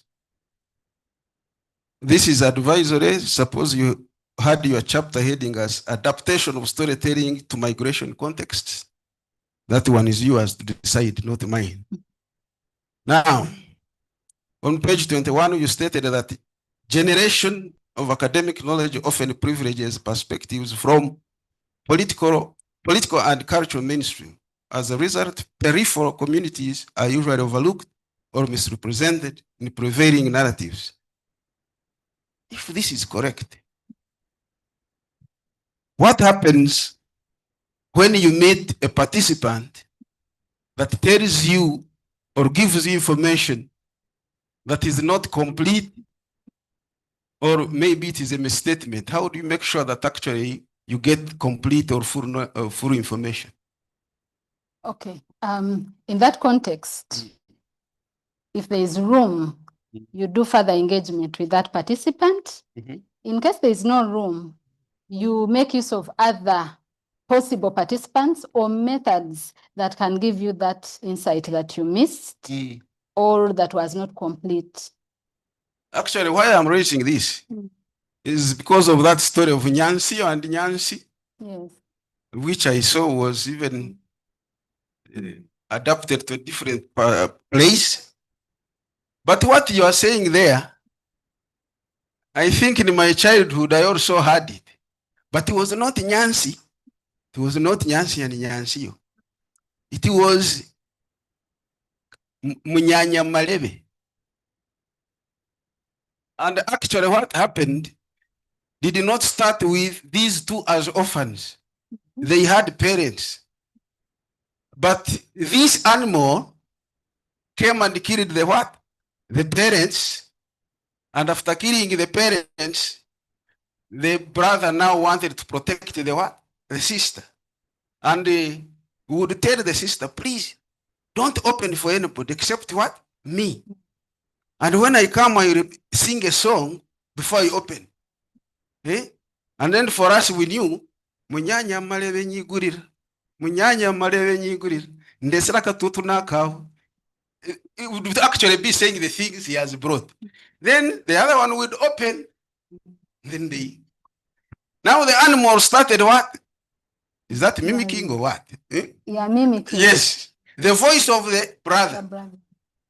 And of course, we do not do it properly. And then the girl would know, this is not my brother. And they went and sharpened the voice, like you said. After succeeding, that's when she unfortunately opened for him, for it. And then it also. Now, when the brother came, he realized actually it was through the animal had what? Killed the sister. Went for the animal. In the family of the animal, when they saw Marebe, they said, now we are finished because he has come. Before he could kill the animal requested, please, before you kill me, let me repay what I took. And then put the fingers on you cut this, get your father and who? Cut this, get your what? Cut this, get your sister. What is the implication? There is revenge and there is repayment. Those values are embedded in the what? In that story. So when you take it at the way it is now, you miss the values of where it started and also where it ended. So I request that maybe you could dig deep and see exactly where those stories were starting and ending. Thank you.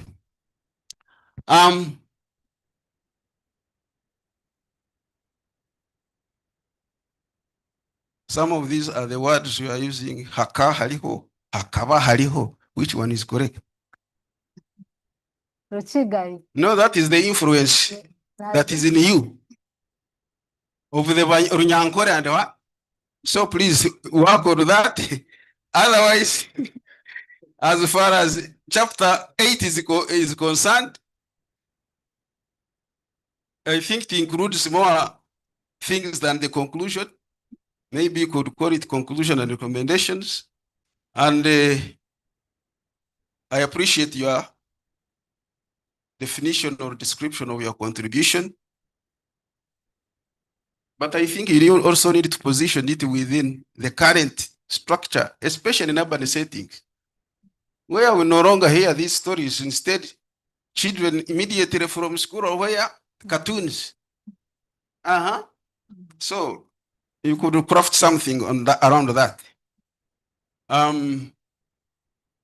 Now, finally, this is a question I want to ask you beyond the work.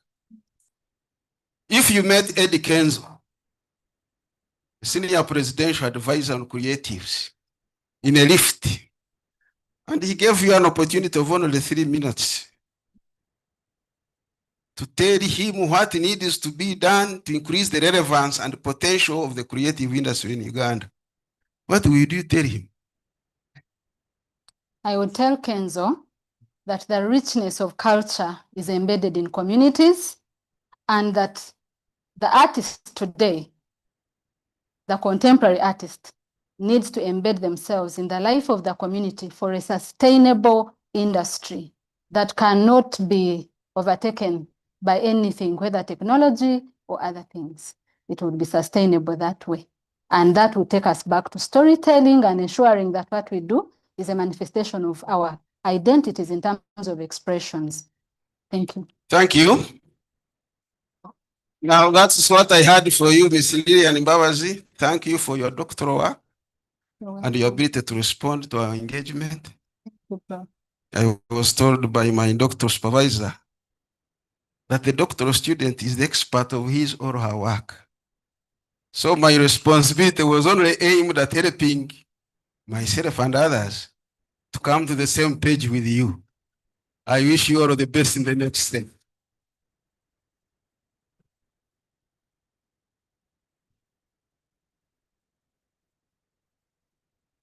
Thank you so much, Professor Techereza.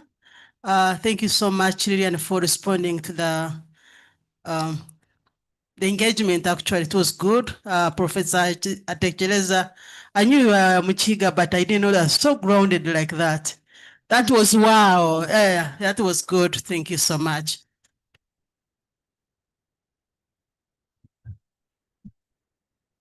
Florence is telling me that I have to stand. Do I need to stand there or I can remain here? Okay. Thank you so much. Continue to recognize people who have come in. Professor Witch, our principal, is acting principal, has just gone to represent us still in the main building. There is an event. He was just here. So our principal was in the room. We recognize him in absentia. But there are so many people here. All of you in your dignitaries, you're most welcome. But also I want to recognize our council member, Diana Tenyi. I saw you here. Thank you so much. She's our council member. So she's our boss in terms of policy. Thank you so much, Tenyi, for coming. Now we are going to engage with the academic committee or your doctoral committee. And we are going to start with Associate Professor Susan Chiguri. Please, can you come and engage the candidate? Thank you.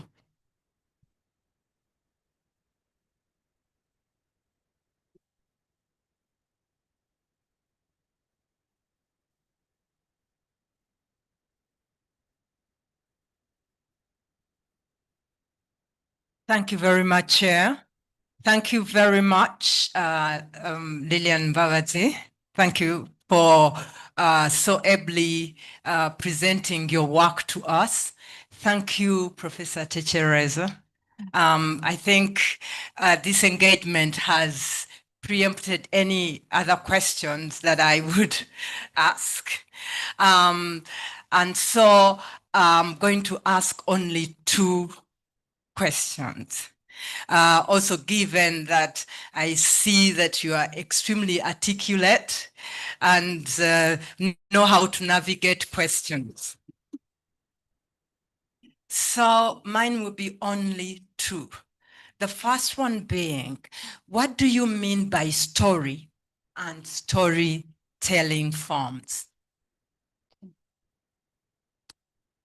Story is what is delivered or told. So it's the content, the material. Storytelling forms. Now it has two words. Storytelling, which is now the art of how the material is delivered across. Forms is the packaging, the structure in which the story is told. So, Ms. Mbabazi, why is a poem not a story? Oh, Prof, a poem is a rich story. I say that it's a story. So why is it called a poem? Okay. Poems have their definitions, like we've said. They are all stories, but there is the art of nomenclature. So one is a poem, one will be called a dance because of the unique attributes that define those forms, and that's where the name comes from.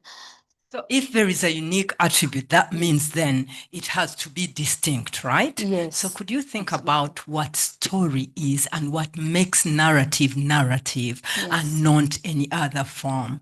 And what then makes storytelling a method and how that how that actually then connects to forms? Just if you may just think about it. My next and last question is, how do the storytelling forms and contexts you engage with reflect how Bakiga negotiate the violence of displacement? And in instances, they are finding ground and stability. Yeah, thank you very much. The stories that I engaged with indeed bring to the fore how people negotiate the changed environment. I'll cite an example specifically of Emirenje. Now, in chapter 7, I do highlight that when there was migration and the communities now were, mixed, Emirenje changed. One, they would be shorter, but there's another change as well, to negotiate, but also articulate presence. Where some Bakiga, and this is particular in the 80s, started using Emirenje to abuse the people that had come into the communities. And they would package it and use it at the home of the person they wanted to abuse. And that was the articulation of presence in that space, and the invasion, they read it as invasion, and so they indeed used that to engage in that way. Also, the folk tales that are said in Kamwenge, the study established that some of them indeed were a negotiation of that change. And there's a story that I cite, indeed the story of Nyansi and Nyansio, where now the characters are changed. Where initially, in the context of a monster, they put characters that align with human characters, because the participants said that when they arrived in Kamwenge, they found stories, around witches, night dancers, and so they wanted to align the children in that context where they would look at human beings as a threat to human survival and the migrant survival in that case. So indeed, they negotiate, they articulate presence, and it does not always align with only the positive, but they also render certain connotations. But again, all that goes into articulation of identity and the politics of space. Yeah. So that means also that it's not only storytelling that is central to this, but that storytelling is one of the active functions that they use. But I think that you need to maybe think further about around the areas of violence, of displacement, and also the integration into community by the people who come and those that are found there. I think, if you don't mind, you may think. And as you think about that, you may also need to think about Emirenje and Gabuka. How are they narratives? But of course, that goes back to you clearly explaining to us what narrative is. Because even when you tried in chapter 4 to explain it, it wasn't quite clear. So if you could just go back and think very carefully about these the different subgenres and how they position themselves and who allocates meaning to them and how does that meaning come across to those who receive the meaning. Yeah. Thank you. Thank you so much for that rich contribution, Prof. Thank you so much, Associate Professor Susan Chuguri. Some of you have heard her accent, eh? Yeah, but I want also, it is your time. I mean, it is your day, but we need to celebrate our own people. Professor Susan, she received award in 2023, isn't it? Lifetime Achievement Award in Poetry in Italy. So when she was asking Lillian about poems, now you understand. Yeah, I was wondering whether names Lillian will be able to read it to speak much about. I said, okay, you are trying. That's great. So can I call Dr. Rev Mugumya, please come and engage the student. Thank you.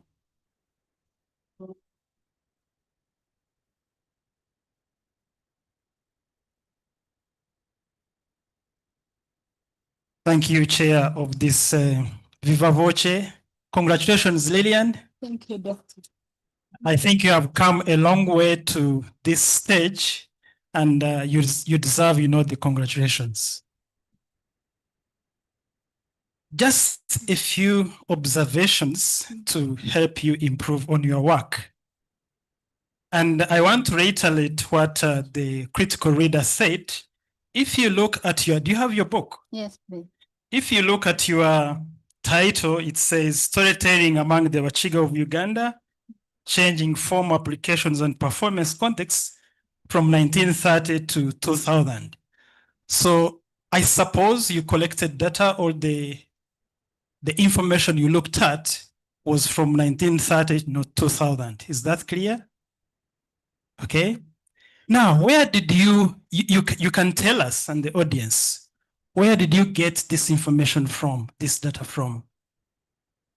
I engaged specifically for the data that goes far back, to the 1930s, aware that now someone who would have been 10 years in 1930, how old would they be in 2024 or 2023? Yeah, so I engaged 90 with, plus. Yeah, I had some participants who were 90 plus, and indeed they did provide some data, but I also had participants who were close associates, of the people, that engaged with the processes.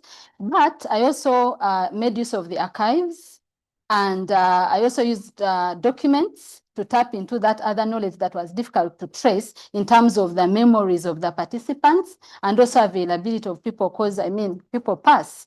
Yeah, so I engaged with those others to get data that I couldn't engage with, but otherwise I worked with second generation, third generation participants that were quite close to the people that engaged with the processes I needed to investigate. Great. And I think Professor DePio here will tell you that collecting data from people, especially of legends, of narratives of long time ago, is quite difficult, because at that particular moment, storytelling was just an oral phenomenon, and we couldn't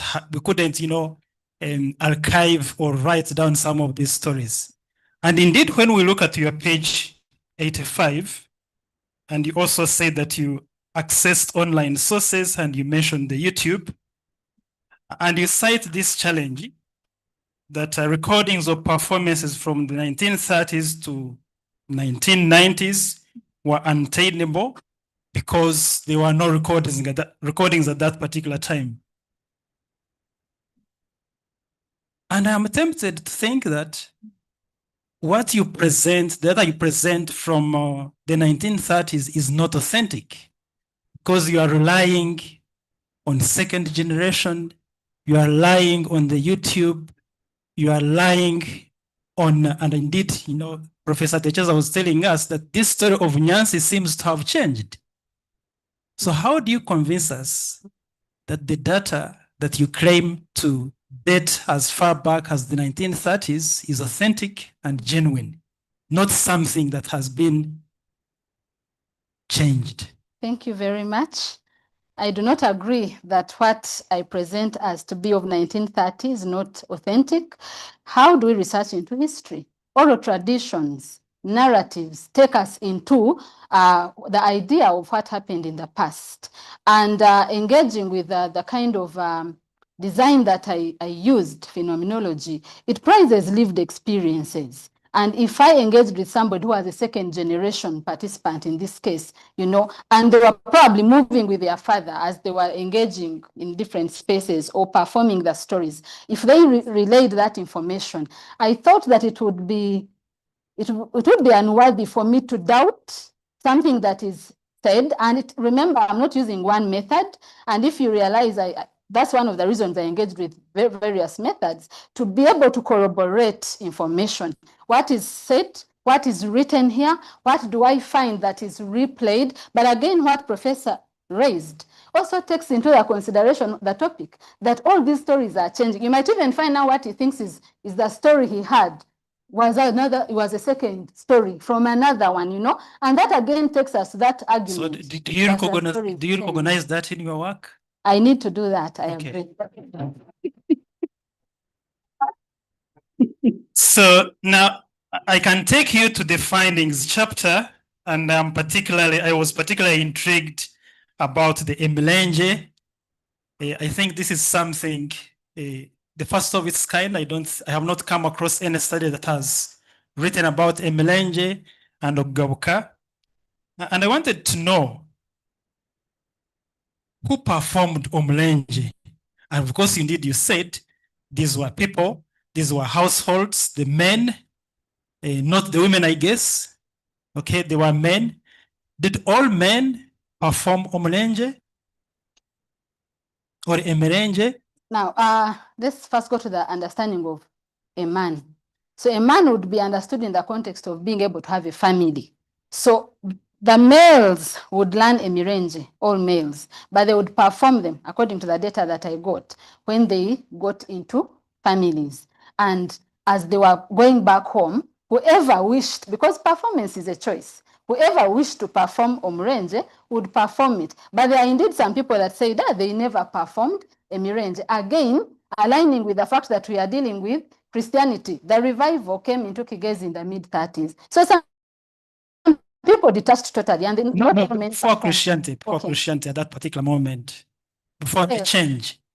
My study starts from 1930, Doctor, to 2009. Yes. I did not engage with pre-colonial performances. Okay. I wish to do that after the PhD and trace how it used to be done before. Okay. You know, when I was growing up, we had this man in our village called Vianima, and he was the known person who would kutero Murenje. Okay. And yet there were other men in that context who never performed the Murenje. Maybe Vianima and some other person performed this Murenje. So I want you, when you go back to revise, your work, to bring out these issues. And of course, we know people who performed the Murenje were a bit intoxicated. And so when they were going home from a drinking spree, that's when they would perform Omulenje.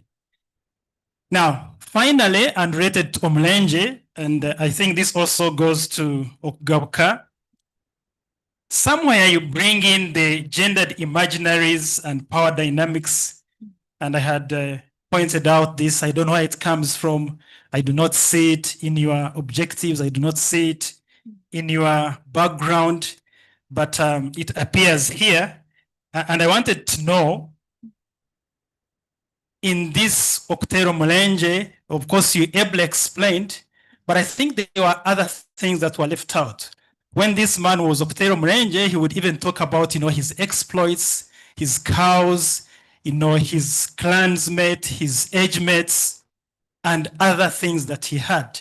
But you only mentioned something, to do with Amagurgera and only, praising their women. And yet, there are these other gendered issues that you may have, talked about. So you need to think about, as you revise your dissertation. I think I will leave it there. Thank you very much for coming this stage, and best wishes.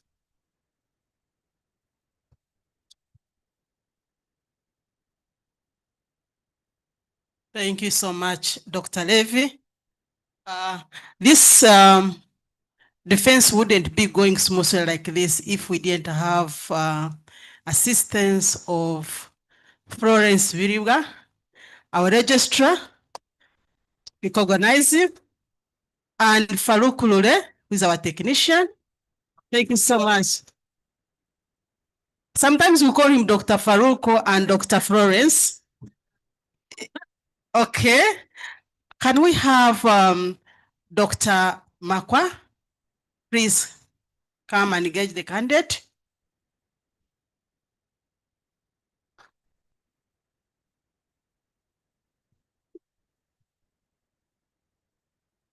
Yeah, thank you so much, Madam Lillian Mbabazi, for reaching this far.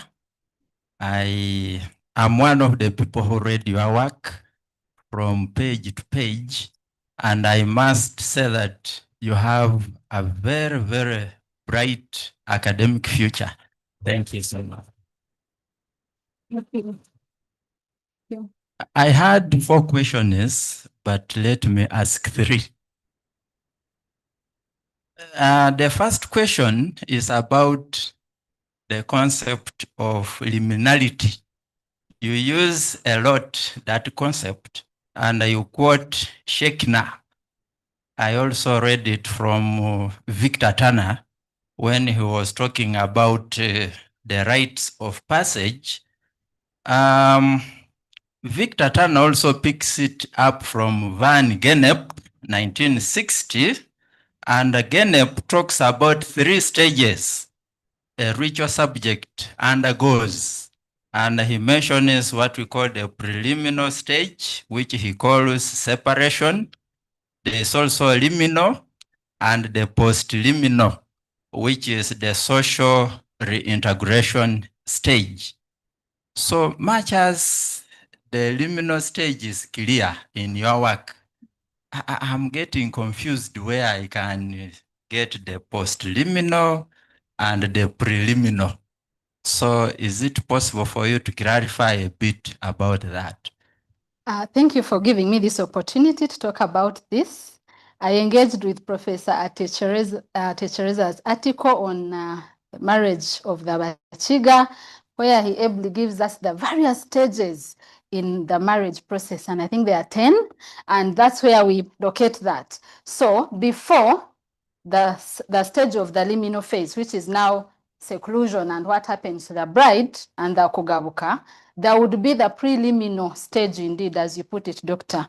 The preliminary involved that one, they would discuss the marriage. Who is the girl we are going to marry? Is she a good fit, for us to marry her? And that would happen at the clan gatherings when they were still happening.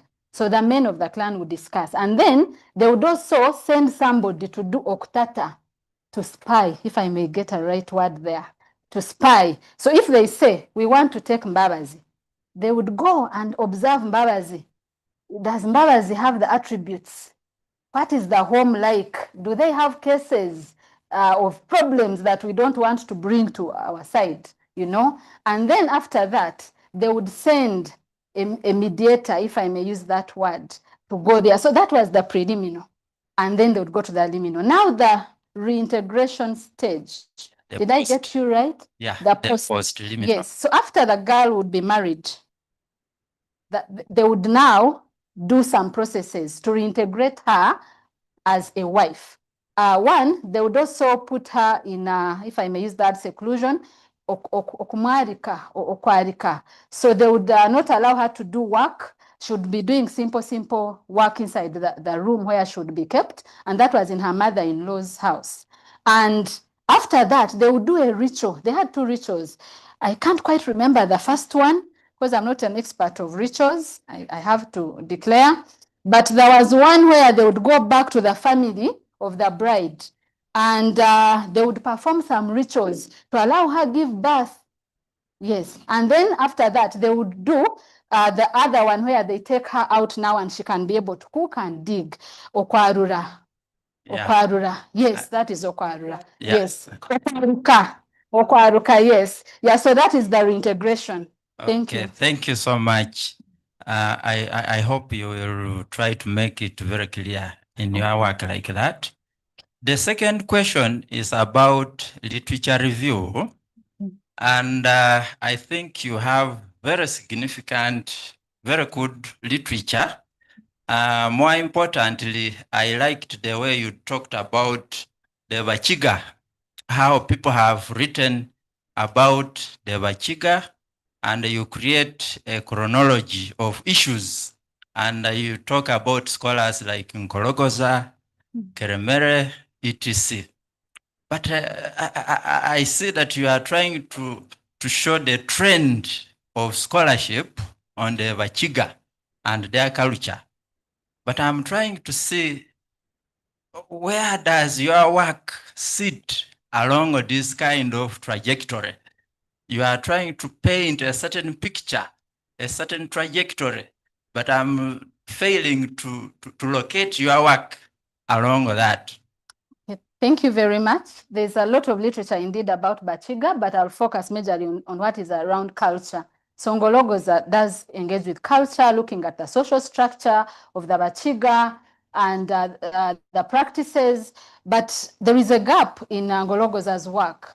He talks about storytelling, but it is in passing. He does not engage with the subject in the context of an applied performance to begin with, but also the changes that happen when he talks about migration in his book, Kigezi and its People.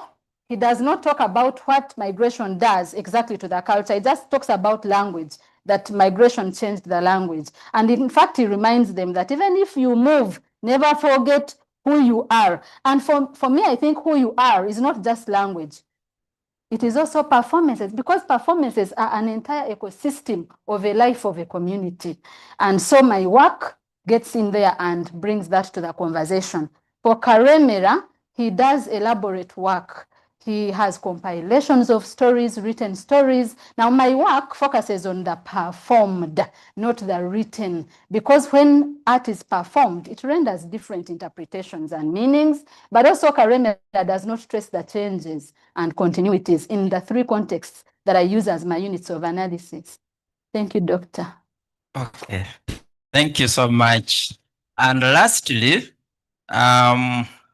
a number of anthropologists, for example, John Roscoe, I think that is the only one I can remember for now, draws a lot of similarities between the Bakiga, the Bamasava, and I think he also talks about the Karamajongs. He thinks that these people are warlike in nature, that the Bamasava, the Karamajongs, and the Bakiga. Then he concentrates, I think, and talks about the agricultural practices of the Bakiga and the Bamasava. He talks about the Bamasava and the Bakiga being a mountain people. Then the high population densities, if we can add that to what he talks about, then these people have experienced migration. The Bamasava, because of landslides, are also migrating to so many other parts of Uganda. So I was wondering if I had carried out this study among the Bamasava, where you put the Bakiga, I remove that word and put there the Bamasava. Where you put Kamwenge, I put there Chiriandongo, or I put there Bulambuli.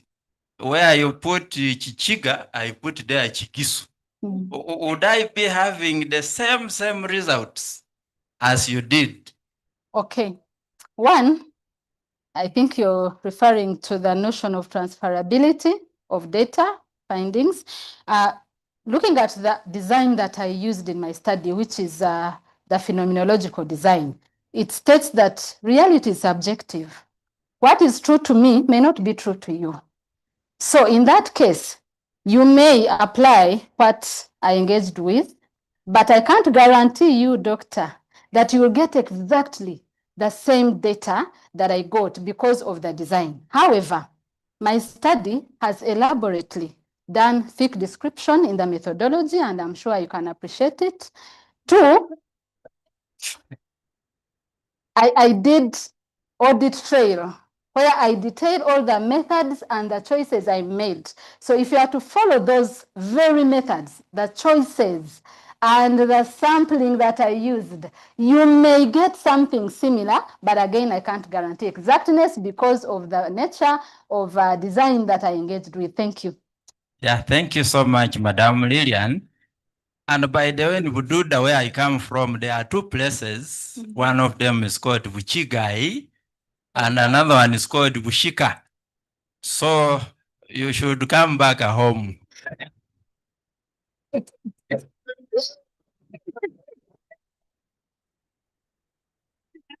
you so much, Doctor. Thank you. Thank you so much, Dr. Makwa. It seems Dr. Makwa wants to behave like Idi Amin who wanted to bring Kajela back to Uganda. Most probably she's the one to say you come back home, eh? Yeah. So thank you so much, Dr. Makwa. Welcome back, our Professor Awich, our principal, current principal. I had introduced you in absentia, but still it's good to introduce you again. Yeah, he's very committed. One of our committee, whenever there is anything to do with defense, he's very efficient. Whenever he gets a data, he signs it very fast. And sometimes he comes to me and says, have you seen these things? Have they come back to you? I said, yeah. So thank you so much, Prof. We appreciate you. And at the moment, he's acting our principal. So our principal, our boss, we are doing well. Thank you. Can I ask Dr. Lawrence Branco Sekarega to come and engage the candidate, please?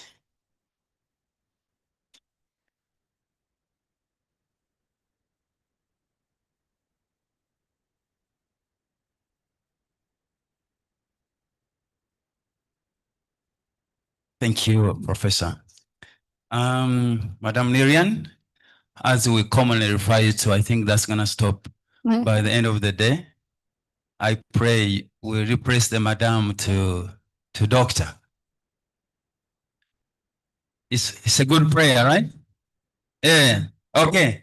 But I thank you so much. I read your work and I must say that it's quite a well-written document with a lot of insights and intuitions, but with also adequate academic rigor to it. Thank you to the supervisors and everyone. I have just 3 questions. I had 5. I'm going to reduce them to 3 in the interest of time. I just want to engage you on the conceptual framing of your dissertation. There is right now an ongoing academic debate on cultural preservations or transformations, which has many tensions right now. Aspects to do with the authenticity versus change. Right now, I'm not very sure how should we define authenticity. As you can realize, there was some conversations around that. And agency versus imposition. And in that case, who drives change? Should we say Africans are right now actively adopting or innovating so they become agents of that change? Or they're just passively recipients of those external forces, like colonialism and globalization that you're mentioning clearly in your work. So I just want to seek your clarification on the concept of framing, in the sense that how does your study conceptualize change in Bakiga storytelling traditions? And at what extent do you see these changes as forms of cultural adaptation or cultural erosion, or even creative continuity? I just want to hear about your thoughts, especially putting in consideration about these current global issues about authenticity and agents and imposition. Okay, thank you very much, Dr. Branco, for this very good question. My study locates the understanding of change from the understanding of one, the external, the things that are external that shape how the performances change, of course, located within the units of analysis, Christianity, Western education, and the migration. But when I look at the aspects of adaptation, change, or negotiation, indeed, my study looks at the 3. 1, aware, indeed, as one of the seminal authors, Isido Okpiho, who writes about the ingenuity of a creative artist. When we are performing, we don't only change things because there's an external thing, but there's also another angle to it, that the performers also change the stories in lieu of the context. They even change sometimes when, we all perform. Sometimes you look at the audience and you just change what you had packaged, you know? So there's also that notion of change.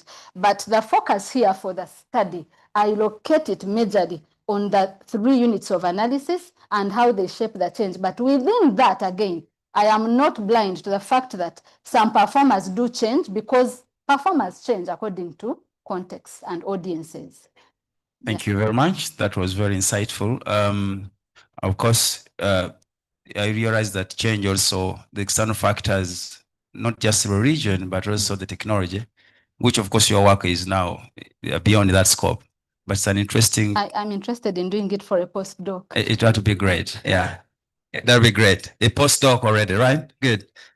The other question now centers on methodology and evidence. There was a question that was posed that your work is having that temporal scope, 1930 to 2009, right? Yes, and there's always a worry that how are we going to gather data from such a period where oral tradition was the main form of archiving information, right? So I'm just asking a question that what among the many methodological strategies used to gather your data, which one did you specifically use to reconstruct those area storytelling forms and contexts? And how do you address the issues of then memory, subjectivity, and those archival gaps, given the fact that it's a temporal scope that you are using? Thank you very much for that very good question. In terms of the methodology, I engaged with embodied inquiry. Now that's a method where we look at the bodies as sites of knowledge production. In this case, bodies are living archives. We take our experiences with us and we reperform them when need arises. So I catered for that when I was engaging with the key informant interviews, the focus group discussions, and also the in-depth interviews, where I implored the participants to reperform some of these narratives if they remembered them. And indeed, I put it in my limitations. It was a big challenge to do with the memories. Reconstructing these stories was difficult. And what I would do, I realized in the initial stages of the data collection, it would be so difficult to find a participant and expect them to remember things, even of 2000, by the way. Even me, I directed a play, Sons and Daughters. If you ask me about the incident step by step, I don't remember them. So what I decided to do, I would then meet the participants prior, and I let them know that I'm going to be engaging with them, and I'll require that they share some of the stories they told in their families when they were still children. So that would give them space to kind of remember rather than just bombarding them and asking them. But I do acknowledge that it was a tough process. And actually, that's one of the things I put in my last chapter, that there's a very big gap. And if there's any need that researchers should address, it is the issue of recording of oral traditions, because the archives don't have anything. They don't have anything. I'm telling you, even the festivals that are done in schools, even in 2000s, to get scripts was a tough job. You know, people would just bring a synopsis of 5 sentences and they say, this is the story we did. So then I would have to ask several other people to reconstruct what happened. So it's an apparent limitation, and I do acknowledge it and suggest that researchers should get in there, and other people who can put money in that direction, including government and people in archiving. Thank you. Thank you. I think we need a central directorate of archiving from the government support. Yes. Whoever is from the central government needs to push for this. Otherwise, we are losing out on so many of these cultural values which actually inspire societies. Okay. So if Eddie Kenzo was here, maybe that's the question. In an elevator, that would be. The final one is about performance and function. And I love this. This is a great study that positions the storytelling under performance and the functionality of that performance. I'm just curious to hear from you your thoughts about the ways, how you think these shifts in performance context from the oral spaces moving to other spaces that are termed formal and religious, and then reperforming these stories in those churches and other spaces. How do you think those shifts in context influence social functions, and more so the aesthetics and probably the audience perception of the Bakiga storytelling. I'm curious to know because sometimes when we perform an item in a different context, we may just claim that what is changed is just the context. There's nothing much about the aesthetics, nothing about the perceptions, nothing about the functions in terms of society.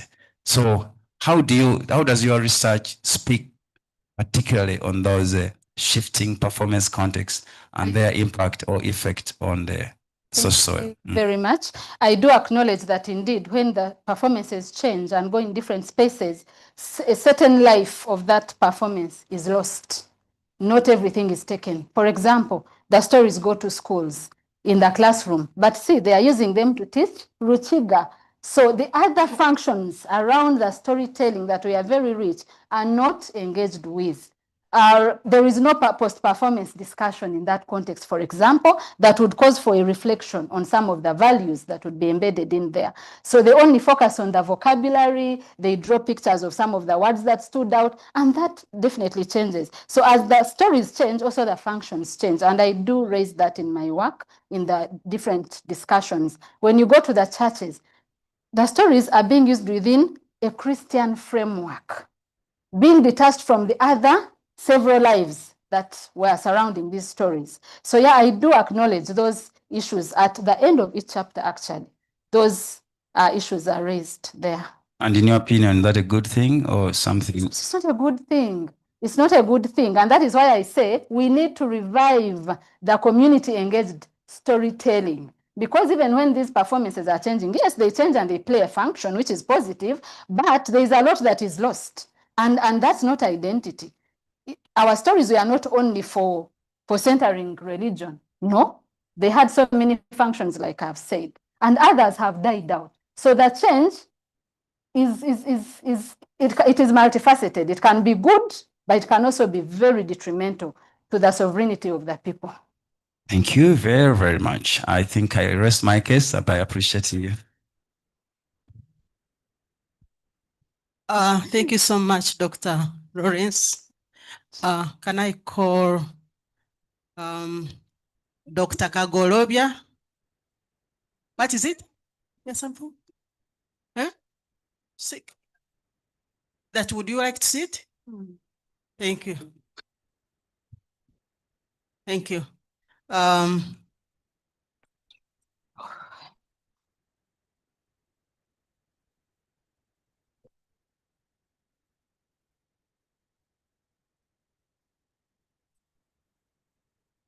Thank you, Chair. And Lillian, I congratulate you upon coming to this level. In the same breath, I also congratulate the supervisors, Professor Patrick Mangeni, and our Dean, Pamela Khanakwa, for seeing her through up to this level. I know it's not an easy task. And I also thank the Angels Advocate. Why a devil? Because he did some great work. Lillian, I enjoyed your work. It makes quite good reading, and I know it will contribute a lot to our department, more so if you come to the connection between performance and folklore and performance. I think it's going to make a great contribution. Thank you very much for that. Going back to the question, my first question, I will make two questions and then maybe just observations. The first question is, what do you understand by post-colonial theory? Okay. Post-colonial theory is that which looks into aspects to do with power and control that comes through colonial encounter, but also how people negotiate, resist, and adapt to whatever happened to carry through and survive as a people. Okay, thank you. And then there's also a debate, by the way, there are different strands or angles post-colonial theory. And there are those also who argue about even the word itself in terms of post, because of the continuities or the effects of colonization. So I thought that you needed to explain to us or the readers more about post-colonial theory, because what I observed is that you dealt with the attendant concept hybridity, but you do not explain to your reader the concept of postcolonial theory. So start with the concept itself. What does it mean? And what does it entail? And what debate is about even the wording itself in terms of post-colonial? Because some say, because there is an element of the continuity of colonization, then post is also argued about. So first deal with defining to your reader post-colonial theory, then say, I'm focusing on this attendant concept of hybridity, as you put it, with as Baba refers to it.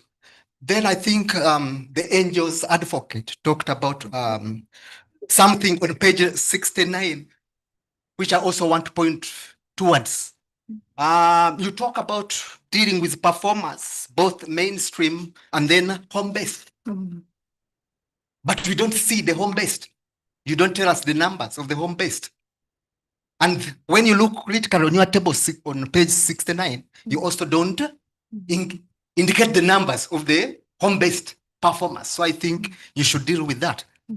Then when it also comes again to methodology, I was thinking about the language. You don't clearly tell us the language within which you interviewed the respondents.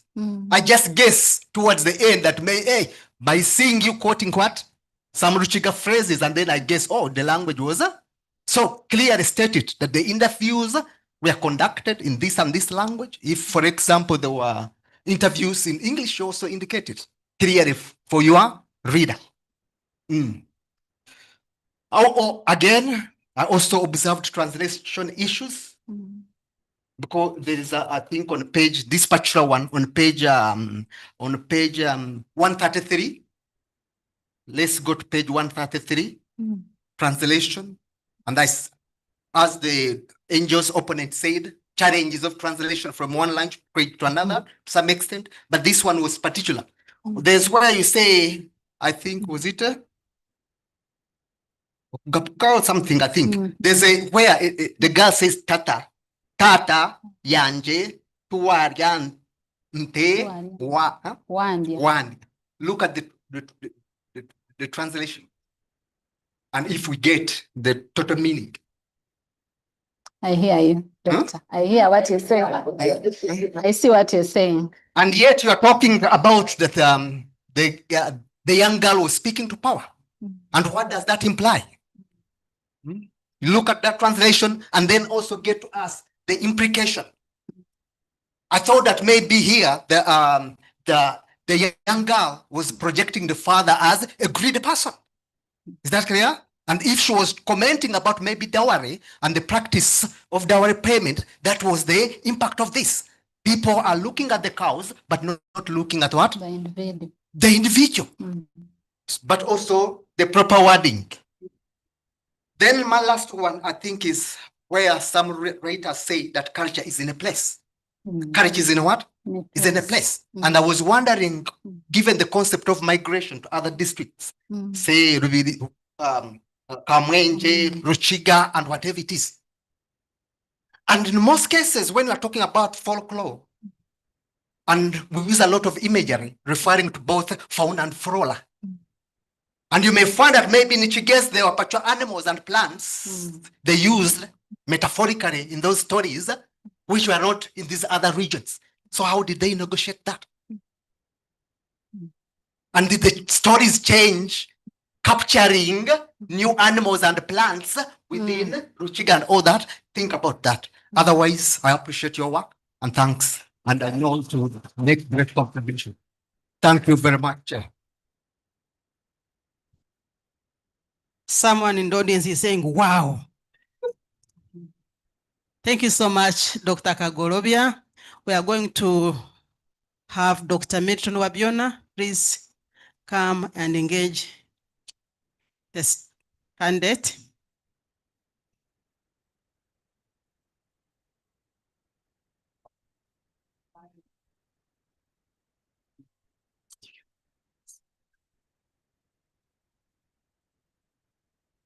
Thank you, Chair.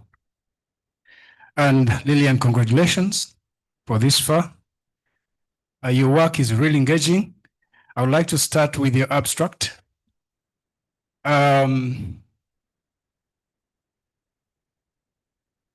your abstract somehow does not speak about your study population.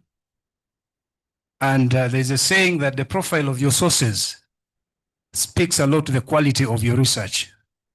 So if you could summarize the sources that contribute to your work, right in your abstract, then you get the attraction of the readers into your study. My other issue is on the time scope. I know many speakers have addressed themselves to that. Your choice of 1930 to 2009.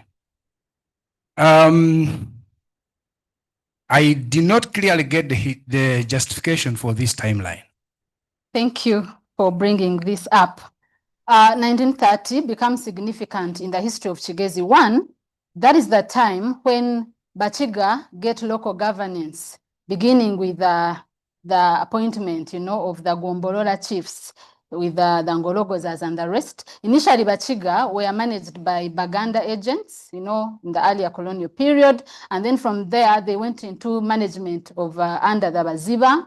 And then from there, they went into local administration. And that becomes important as we look at culture and what happens there. But at the same time, the East African revival movement was such an important and powerful force in as far as culture was concerned, happening in the mid-1930s. But the incidents leading to the revival started way before 1930. Another thing is that when you look at Christianity in that sense, before even the revival, Gaiman Richard, in his work on the East African revival, says that between 1921 and 1930, there were 300 churches that were erected in Kigezi. And that's big, remembering that the churches were tools of domination for the people. And this is also important to understand the history of Bakiga. Bakiga had a prolonged struggle against colonialism under the Nyavinji movement, which Rutanga Mulindo writes a lot about. And so this bringing of these churches, and also the revival, you need to read it against that backdrop. And 1930 becomes a remarkable time in that context. And also the migrations, of course, they begin in the 40s, but the events begin a little earlier. So that is why it becomes a remarkable time to read in lieu of the units of analysis that I'm engaging with. Thank you. Yes, thank you. Someone mentioned that it is actually indeed difficult to find an individual who probably existed in 1930 today. Yeah. And then the methodology using is a phenomenological methodology for your study, which accounts for the lived experiences of individuals. So how do you want us to appreciate this methodology through your work if you're not able to find anybody that dates back in 1930? Or would it, if you push that timeline to 1945 perhaps, would it change it would change, and I wouldn't do that. It's not true that there are no people living today that were around in 1930. Some of the participants that I engaged with were living in 1930. They are there. Only that I protect them, I don't have to say the names, but they are there. I had participants who are between the ages of 90, and actually there's another old man. I moved all the way to Nozi, Mparo, to meet him. Yes. I can't mention his name, but he was even featured on television, I remember, doing Okwevuga. And I went and interacted with that man, and he says he's 112, although some people think that he's 108, but there are people that I engaged with in my study that were living at that time. So it's not true that there were no people. But again, I've said it clearly that if you are not in a place, but somebody else was in a place, and they tell you an experience, do you have any room to doubt it?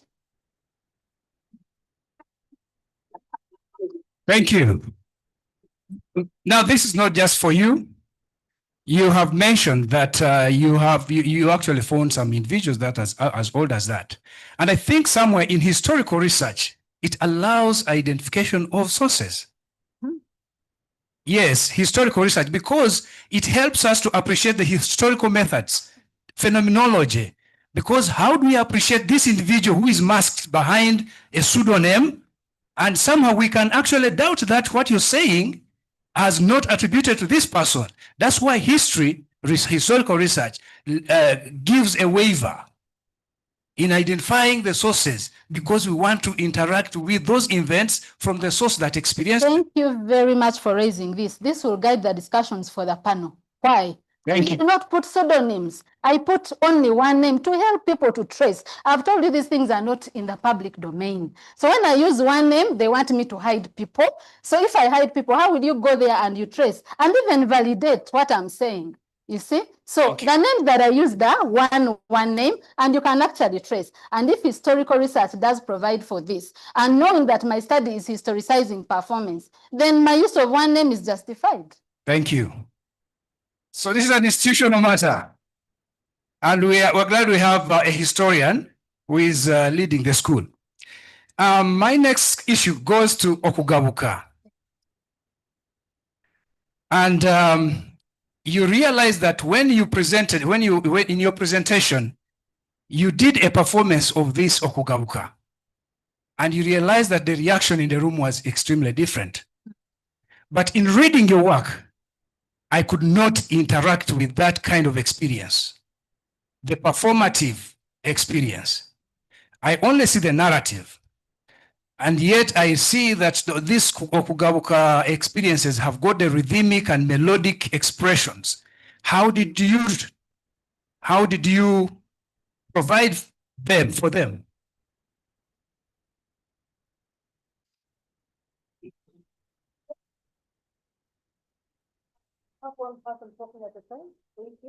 So I don't know whether was it deliberate that you avoided to have any transcriptions that would demonstrate what you presented. And in this book, someone who did not attend your presentation, can they hear and read the music and feel it? Okay, thank you very much. I do provide for that in chapter 4, where I talk about the folk tales. I go into, the vocal inflections and the emotions. Yeah, but I do agree that when it comes to Okugabuka, I think my brain was more focused on the narrative vis-a-vis the function I'm trying to relay. And then the emotions dropped somewhere. I'll address that, Doctor. Thank you. Madam Chair, this one was going to Professor Chikoma, who is not here, unfortunately, but allow me to. I think I have a request that maybe if it could be possible, this process could be reviewed a little bit. Because this rigor could be spread a lot further through the process of the doctoral training, other than compacting it in one long presentation such as this, for the sake of the candidates, and also for our own sake, because I don't think it makes a lot of economic sense for us to sit here for 4 hours. Thank you.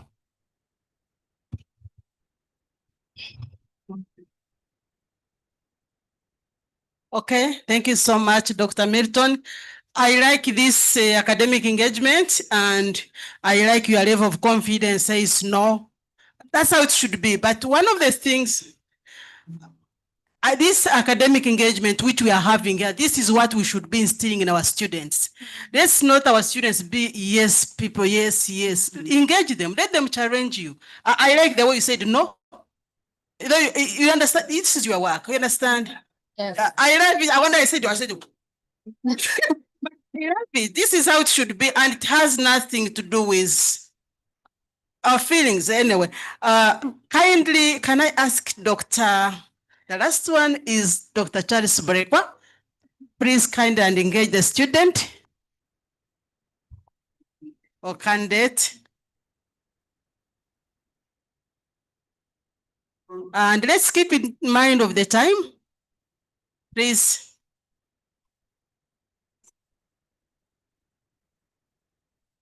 Not only do I get bonus, I also get no time.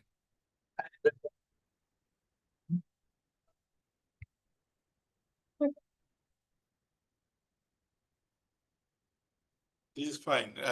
You don't have to worry, Chair. What I did, I had my 2 pages of notes, and as people were engaging with the candidate, I was striking out notes that are similar.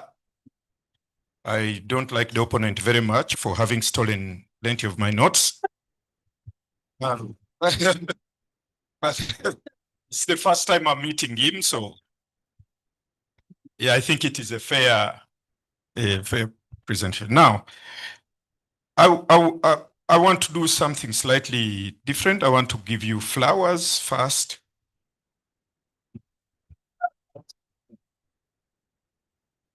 And the overall flower is that your study is proof that AI or no AI, quality research is possible. So rather than, I'll tell you things that I like with the work, and then probably give you two pieces of for your information and ask one question. So I like that I like your pushback against the claims of Nibio Bionka, Zabajungu, and more without the burden of polemics. You don't descend into polemics, but instead you concentrate on the dynamics of transition as an inevitable force of change. And on that regard, for me, we've been told you're the expert of your work. I buy into your time frame. I totally buy into it. Now, for your information, Kapere, the Kapere phenomenon was a regional figure. It was Oluka in the north, Ekanya in the east, Kaleches in the west.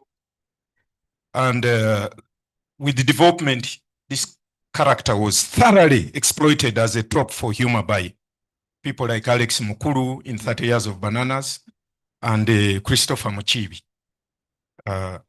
Supone time. Also for your information, Chigezi Chinimba actors, I think grew so big in impact. I think for about 3 or 4, 5 years, they ruled the National Theatre. So it's not in there. Now, I enjoy very much the 2 layers of storytelling that I found within your writing. There's the layer of your research findings, and then there's the stories that came out to me in terms of what the interviewees were answering. And I was like, wow, there's another layer of stories here. Intended or not, it's there, and it worked really well for me. And parts of it touched me, like the interviewee, Ubru Umrenje, I think, to locate a cousin. Yes. I think that's good. I think that the writing is silent or not on the issue of ontology. It is, ontology is implied, but it is silent on it. And I don't know how we talk about epistemology without engaging with ontology. But I also, it is also, it's true, it's also silent on Islam. And silent on the gaze.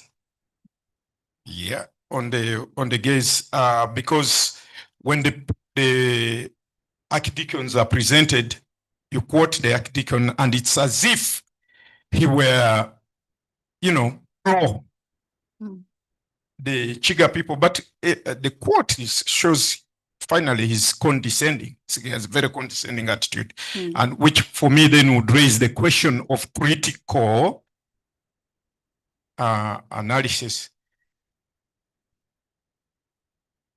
I also want to say that mind the footnotes on page 40 and 170. I think the dates play themselves out of place.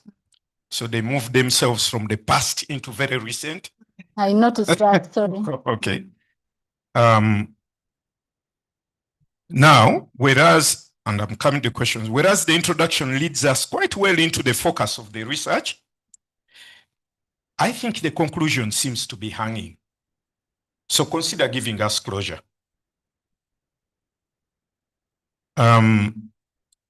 So comes in drama. Now I'm a dramatist, drama scene. We've been advised that if you have a script and there's a scene, and if you remove the scene, the script works. And if you put it back, the script works. What does that mean?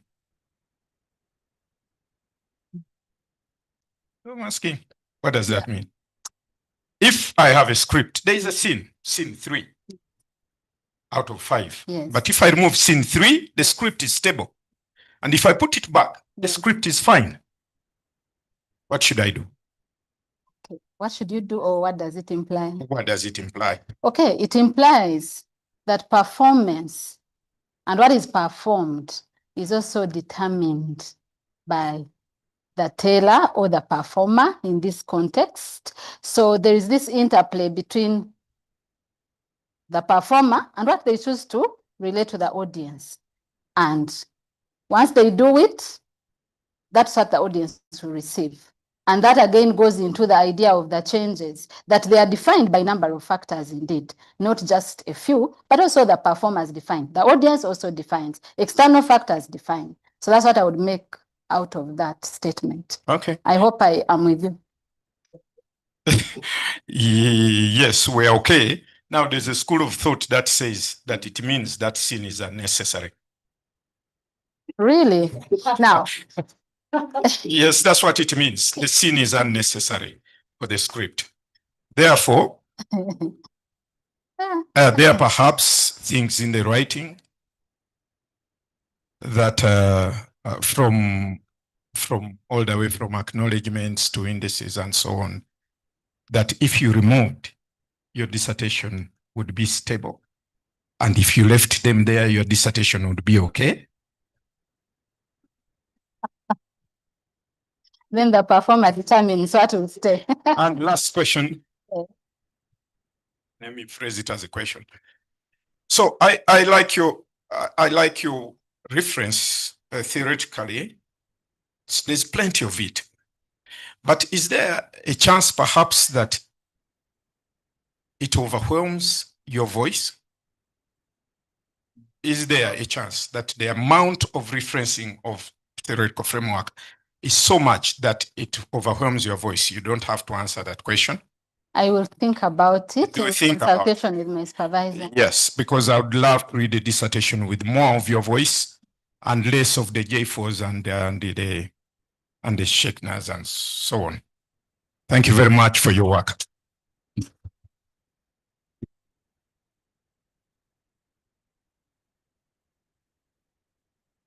Thank you so much, everyone. Thank you so much, Dr. Mrekwa. We are now going to engage the audience. We are going to start maybe with physical audience because there are some people online and Farouk has just moved out, I think. By the time he comes back, then we are just ready with the physical ones. Farouk, most probably I think we give preference to those people who are here, and I'm asking only maybe 2 questions or 3 questions from the public. I'm very gender sensitive. I will take a lady, a man, and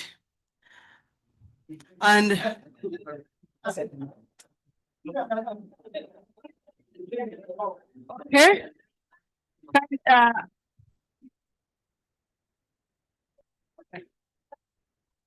So, Dr. Forgotten. Christopher Muhozi, kindly, you are going to ask, but just 1 question, please. Only 1 question. And then there is a lady there, please. You also ask 1 question, and there is a gentleman there, 1 question. Thank you. Please, 1 question. And if it is a comment, maybe we can have it outside when we are done with the presentation. I mean, yeah, something like that. Thank you very much, and congratulations, Lillian. So you talked about the stories and the variants, and the Professor actually talked about the variants. So it would be nice to explore those different variants and see what is the story that they are telling as variants. You talked about all traditions, and I was wondering if you interested yourself with what is recorded in the Klaus Waxman collection, which we have here at Makerere. So there are those oral traditions and songs and stories from 1940s, 50s, and 60s. We have them here at Makerere.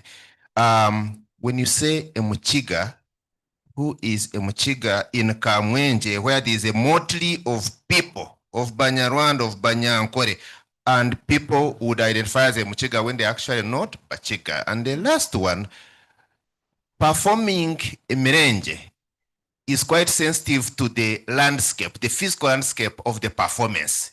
If you are in hills, if you are in valleys, you might not have the Mirenje, it might not have the effect. So like his question, what does it do when Bachiga migrate from hilly places to Kamwenje, which is flat, where you cannot do the Mrenje, and then you telecast, so to say, your voice across the hills? What happens? Does that change? Or you are looking for the change occasioned by education, Christianity, but you leave out the physical landscape of the performance? Thank you so much. Thank you, Lillian, for the great presentation. My concern is, you've been talking about marriage, teenage pregnancy. So I want you to clarify on the discourse analysis in Chigezi, in Kanungu, Kabale, Rukunjiri, and even the new districts of Ruchiga, and even the migrants.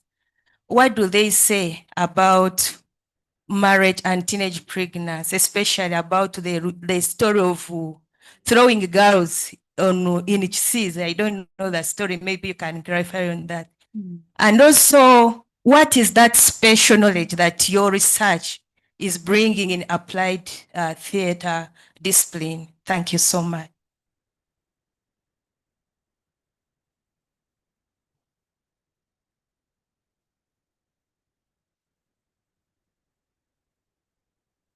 Thank you, Madam Mbabazi, for the exciting study.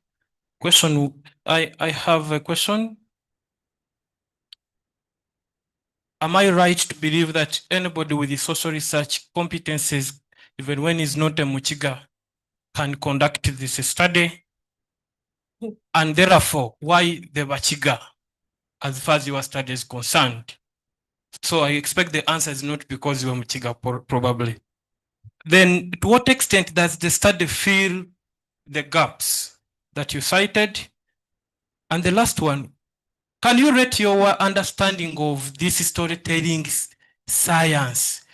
To what extent? Are you someone who will say, now I have a PhD and I know it all, don't tell me anything? And then what is that plant called, that magic plant? Thank you. Okay, thank you very much for those wonderful questions. Mwalimu Christopher, you've asked about the idea of the physical landscape and how it shapes the performances.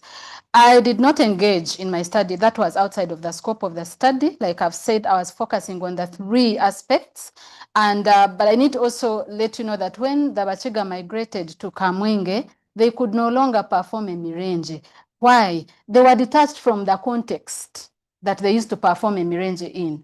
From the clan gatherings. Remember, a Mirenje would come from the drinking. Now, when they go to Kamwenje, they would even get arrested and blamed, yes, for drinking, you know, in the 60s, you know, and 50s. You know, so they stopped some of these performances. But also, when they migrated to Kamwenge, they were positioned in very sparsely populated areas. We actually struggled to access these migrants.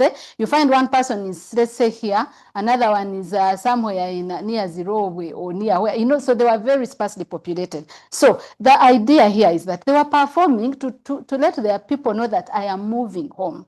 And there were other reasons I put in the book. So now the reasons are not there. And there's another level of hostility from the colonial government and also from the host community. Thank you. For Kentaro, the story of killing the girls at Kisizi. Now there are two narratives to this. The other place was the Punishment Island in Bunyonyi. Yeah. So when I interacted with the people, there were two angles to this. The men seemed to feel that it was a deterrent for the girls to get pregnant. The women seemed to feel that it was harsh for the girls. And actually some participants indicated that where they had space, they would help the girls to escape before the killing or to remove the pregnancy.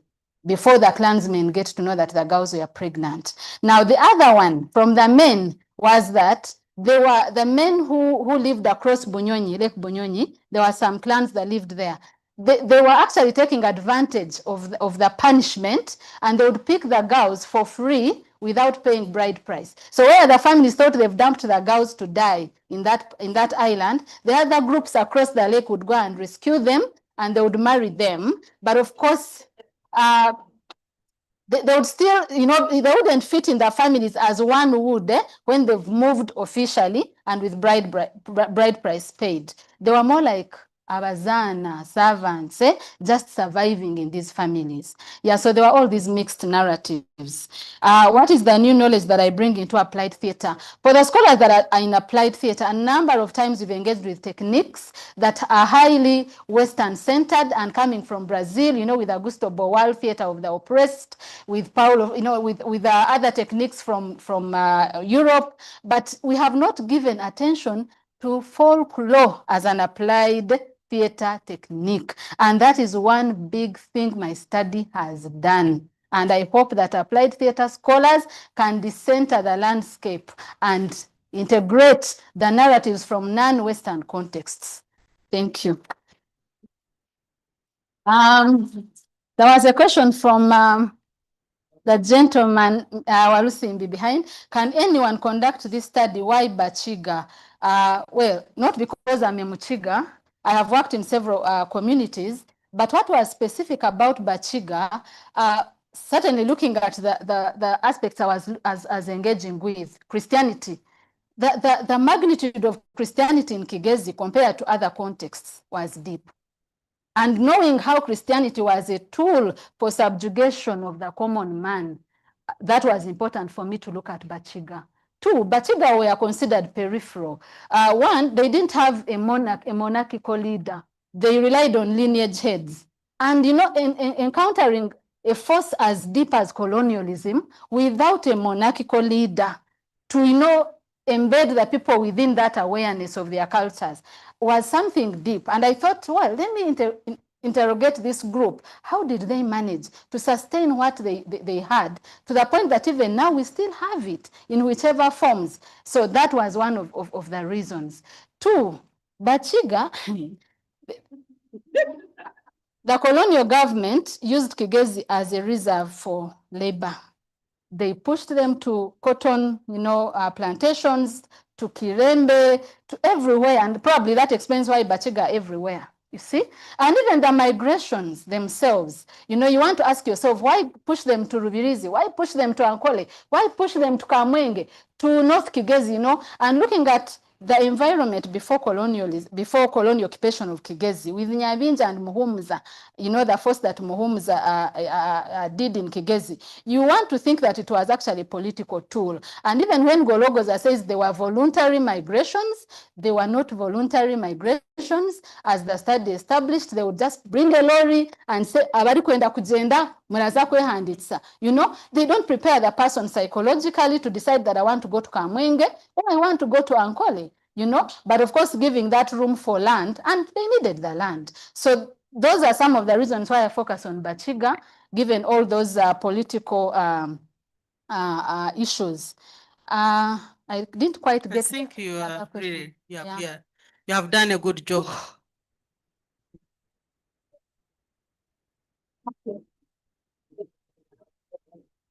Seems now I'm getting conflicted because I think there are so many questions.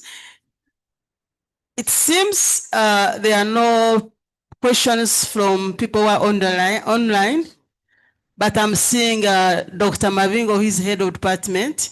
Doctoral committee member. And is the doctoral committee member. Yes. Would you like to ask at least one question?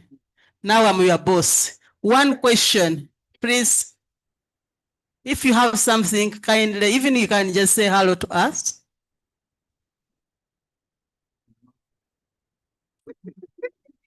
No, it's at night.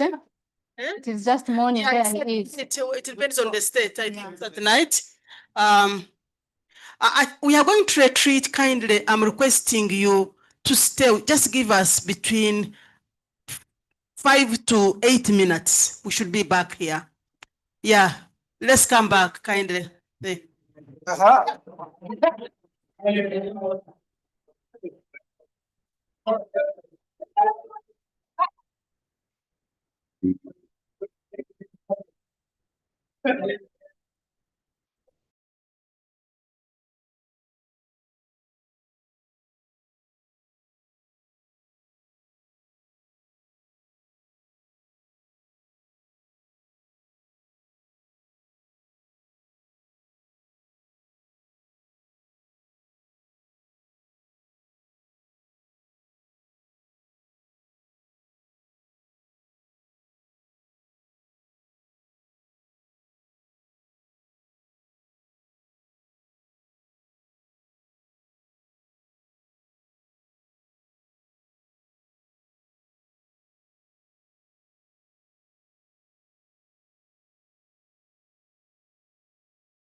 Thank you so much. I just want to tell you, I feel good. I feel good, and normally I like, by the way, I like singing, though I'm not in that singer. Like, let me tell you, one of the things which I like, what a feeling, something like that. You understand? So I feel good. I feel good. Hey, Farouk, kindly be there. So I just want, since the candidate is from the Department of Performing Arts and Film, I think we have to make it a reality. Farouk, please. Farouk, I want Farouk something to play for me something. Yeah, this is it.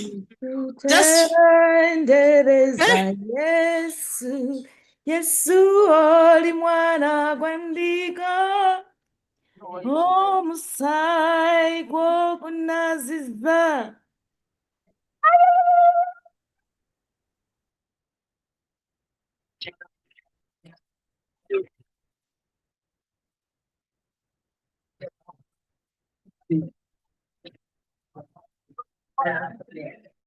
Okay, we are just happy. We want to tell you that you know the answer. So stop pretending that you know.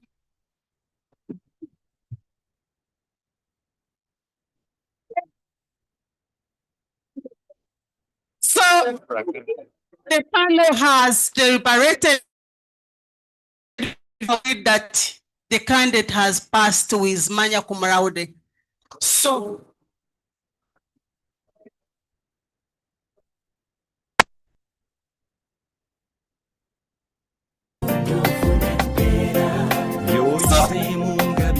Joshan's namesake, now I can say namesake.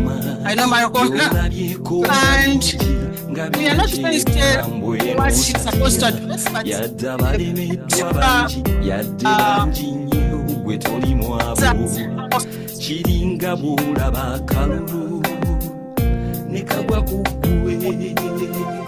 Congratulations, you got a reason to celebrate. Just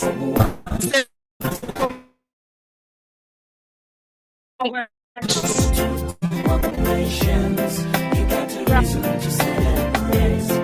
Obuwangu z'okutute, wakumachovu tofunembera. Kulika nnyo mwattu, obuwanguzi bujja n'essanyu. Kino ky'otuuseeko kigenda kukyusa erinnya lyo. Kyongera ekitiibwa, ofune emikwano, ensonga y'emba.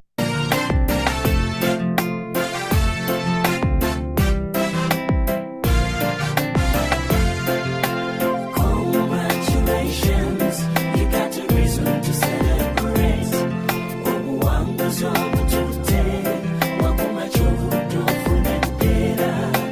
Congratulations, you got a reason to celebrate. Obuwanguzi obutute, wakumachovu tofunembera. Byoyiseemu nga bingi ebizibu naye ng'oguma. By'olabyeko nga bingi ebikambwe n'otatya. Yadde abalemeddwa bangi, yadde bangi nnyo gwe toli mu abo.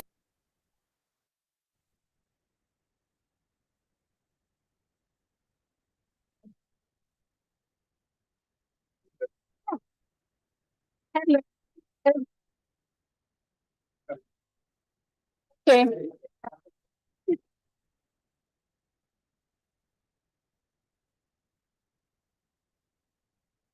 Okay, this feels so different. I'm so overwhelmed by the love and the support. This journey took long. Initially, I thought I didn't want to do a PhD, and for those who are close to me, you know it.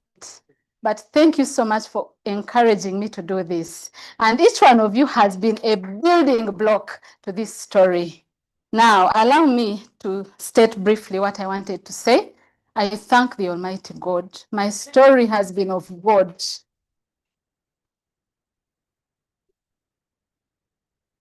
My father passed when I was in senior one, and we were 8 children.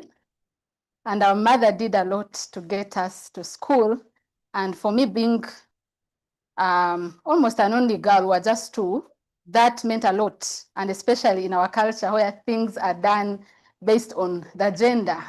But it's the story that God wrote, and here I am. I know it's just growing. Now, allow me to be brief. I want to thank my research participants. This belongs to them. I'm someone in the community, engaged in the community, and I want to tell you this book you see, I can't lie to you that there is anything of mine. It came from the community that I engaged with. And allow me to recognize 2 participants that have moved all the way from Rubanda district, Mr. Nedad Tushave and Mr. Bashare John. They are representing the community of participants, but I also promised that I will take this story back to the Bakiga when all is said and done. Allow me to thank in a special way my supervisors. Oh my God. Associate Professor Patrick Mangeni. Oh my God, he struggled with me to do a PhD. Dr. Khanakwa, Pamela. They read my work. I should tell you, when I wrote the very first chapters, for the first objective, I threw 4 chapters at them. I had too much content. They read everything. They committed time. Professor Mangeni, I don't know how to thank you. I prayed that I don't cry, and I promise you I won't cry. Professor retired when I had just started my degree studies. I was so scared. He's the only professor of applied theater in the country. And I hope this can make meaning. I was so scared because I thought, now, where am I left? I didn't want to think about the initial story. I thought I would study in Nairobi. But Professor called me to the office and he said, Lillian, I know what you think, but I'll stay and I'll read your work. Professor and Dr. Khanakwa, she's a dean of our school of Liberal and Performing Arts. Very busy. She's always in meetings, but I would see how she would read my work. You see, when she does track changes, you even see what time she read your work. Dr. Khanakwa, I dedicate this to you. My brilliant doctoral committee members, Associate Professor Susan Chiguli. She's a fascinating brain. And what you see that you think I've done, look at these people here. It is their story. Dr. Alf Mabingo Daniels, very critical. They all engaged with this work. Dr. Muhumuza Michael, he's here. Dr. Muhumuza Michael was my teacher. And when I started, he also was moving to Kabale University. What a brilliant coincidence that you are going to teach where I was engaging with research.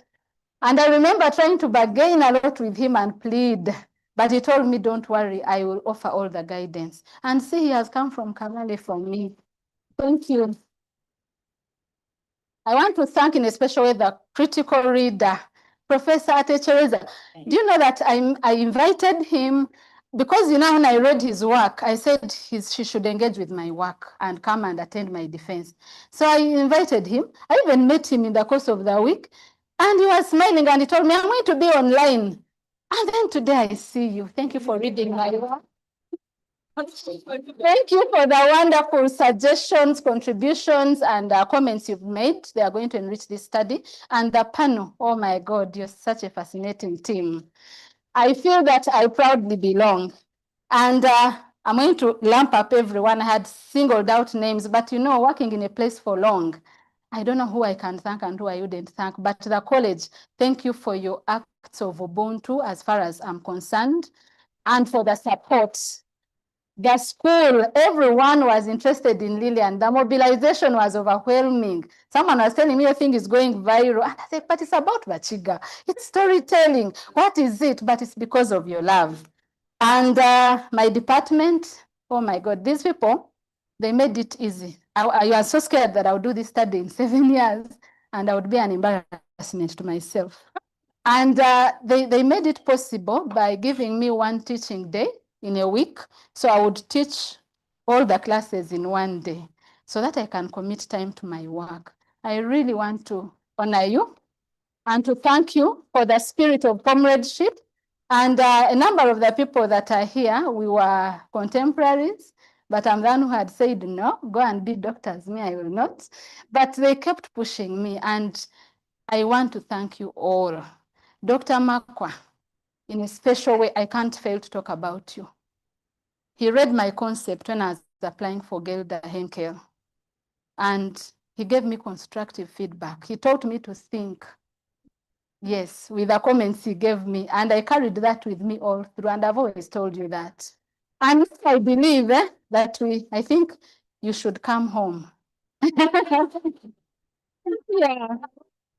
I want to thank the technicians, Dr. Farouk Lule, Mr. Sunday. He's done a lot of work, testing these things.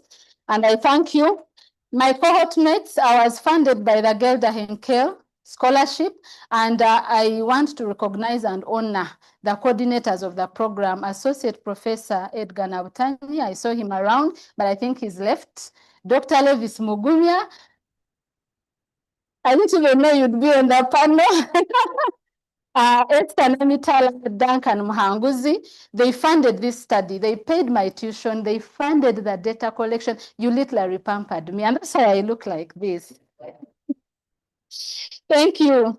In a special way, I want to thank my family.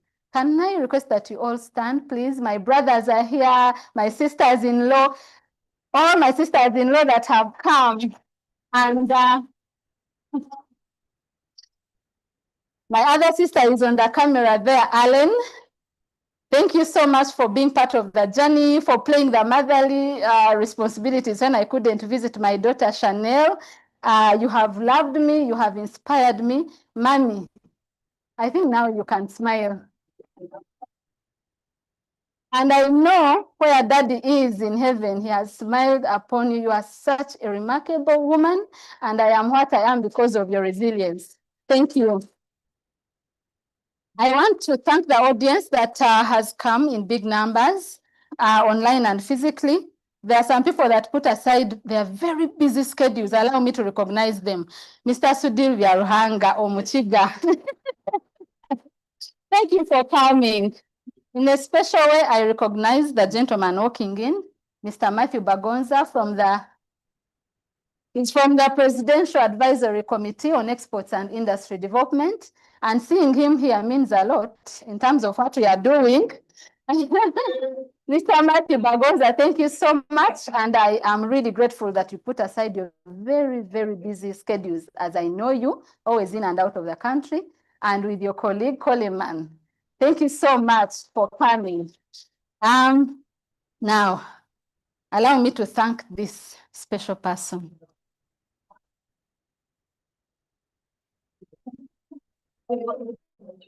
Mr. Rentaro is an accountant, he's not in academia. When I chose to study in the United Kingdom, we had a 2-year-old daughter. I left that girl with him. And that means a lot. He has always encouraged me. He has always been my support system. You see that my work is in communities. I don't work in Kampala. I either teach here or I'm in the villages. And he always encourages me to do that work and to fulfill my passion for causing change in communities. Thank you so much. I didn't want to mention this, but he knows I'll do. He always served me food because I would be reading and he would put food there for me. I wouldn't even eat.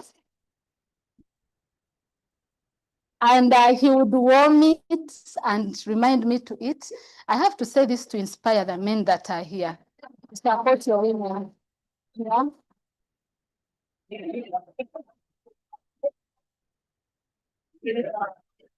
Yeah. In a special way, I want to thank my cohort mates. We were a cohort. One person stood above the cohort, and I think all of you know it, don't you? That person you always knew. If you see this person, Lillian is around. Peter Kwame Womba.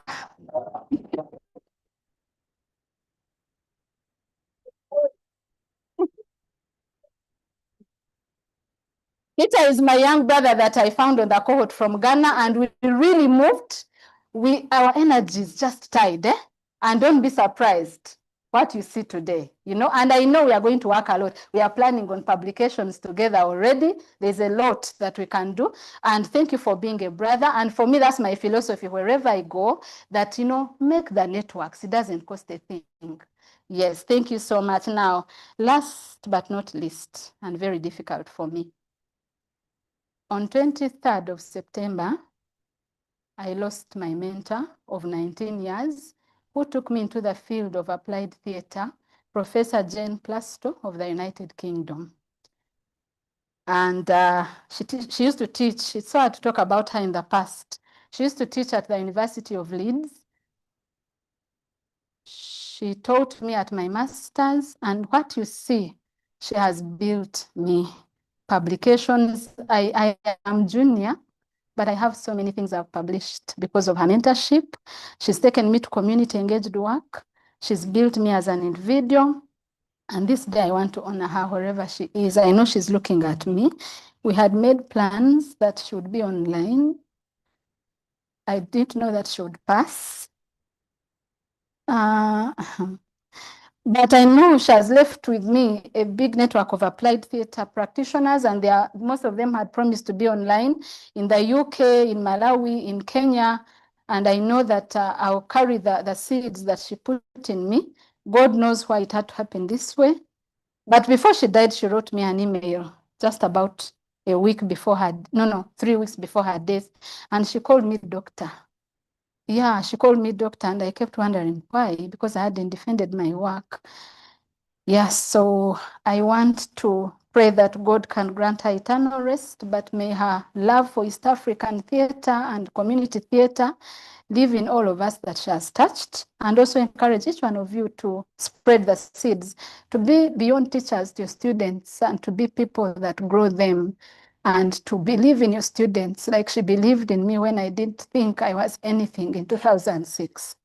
Thank you so much. And I have a family where I do my work in the communities. We have an organization called Arts Applied Uganda, and most of them are doing some engagements, but some are online. But there is Raymond Sereko from the School of Visual and Fine Arts. So we work with fine art as well. He's also a teacher there. So I want to thank you for coming and for giving me room to grow through the work we've been doing, because it contributed to the insights that I used to see this work.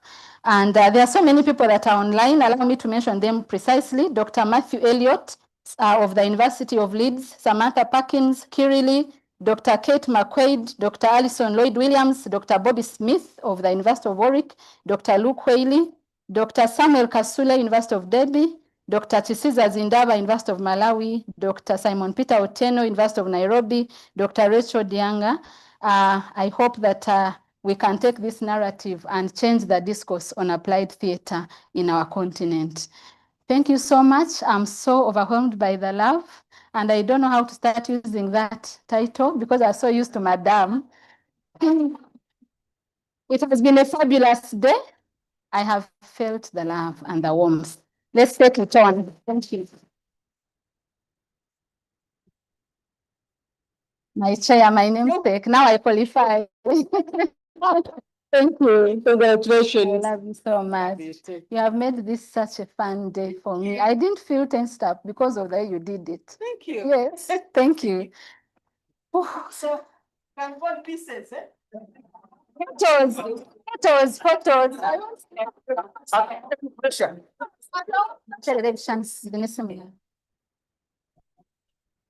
some photos. I want photos with people.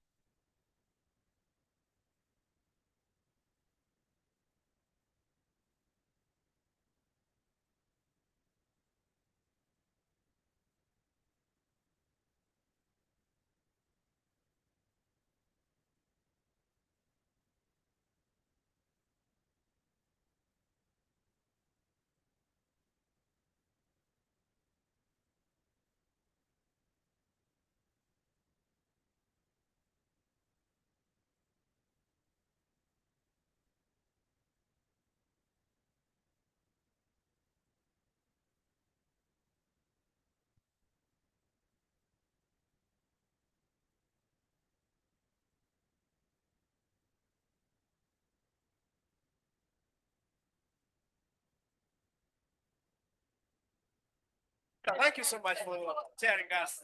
You want to get the banners?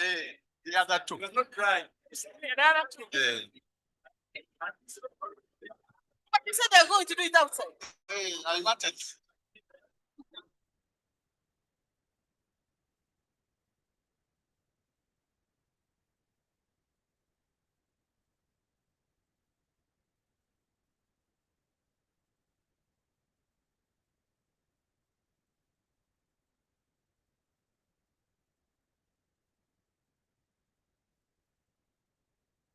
Excuse me. We are going to have photos outside. Yeah, outside, just there. Thank you.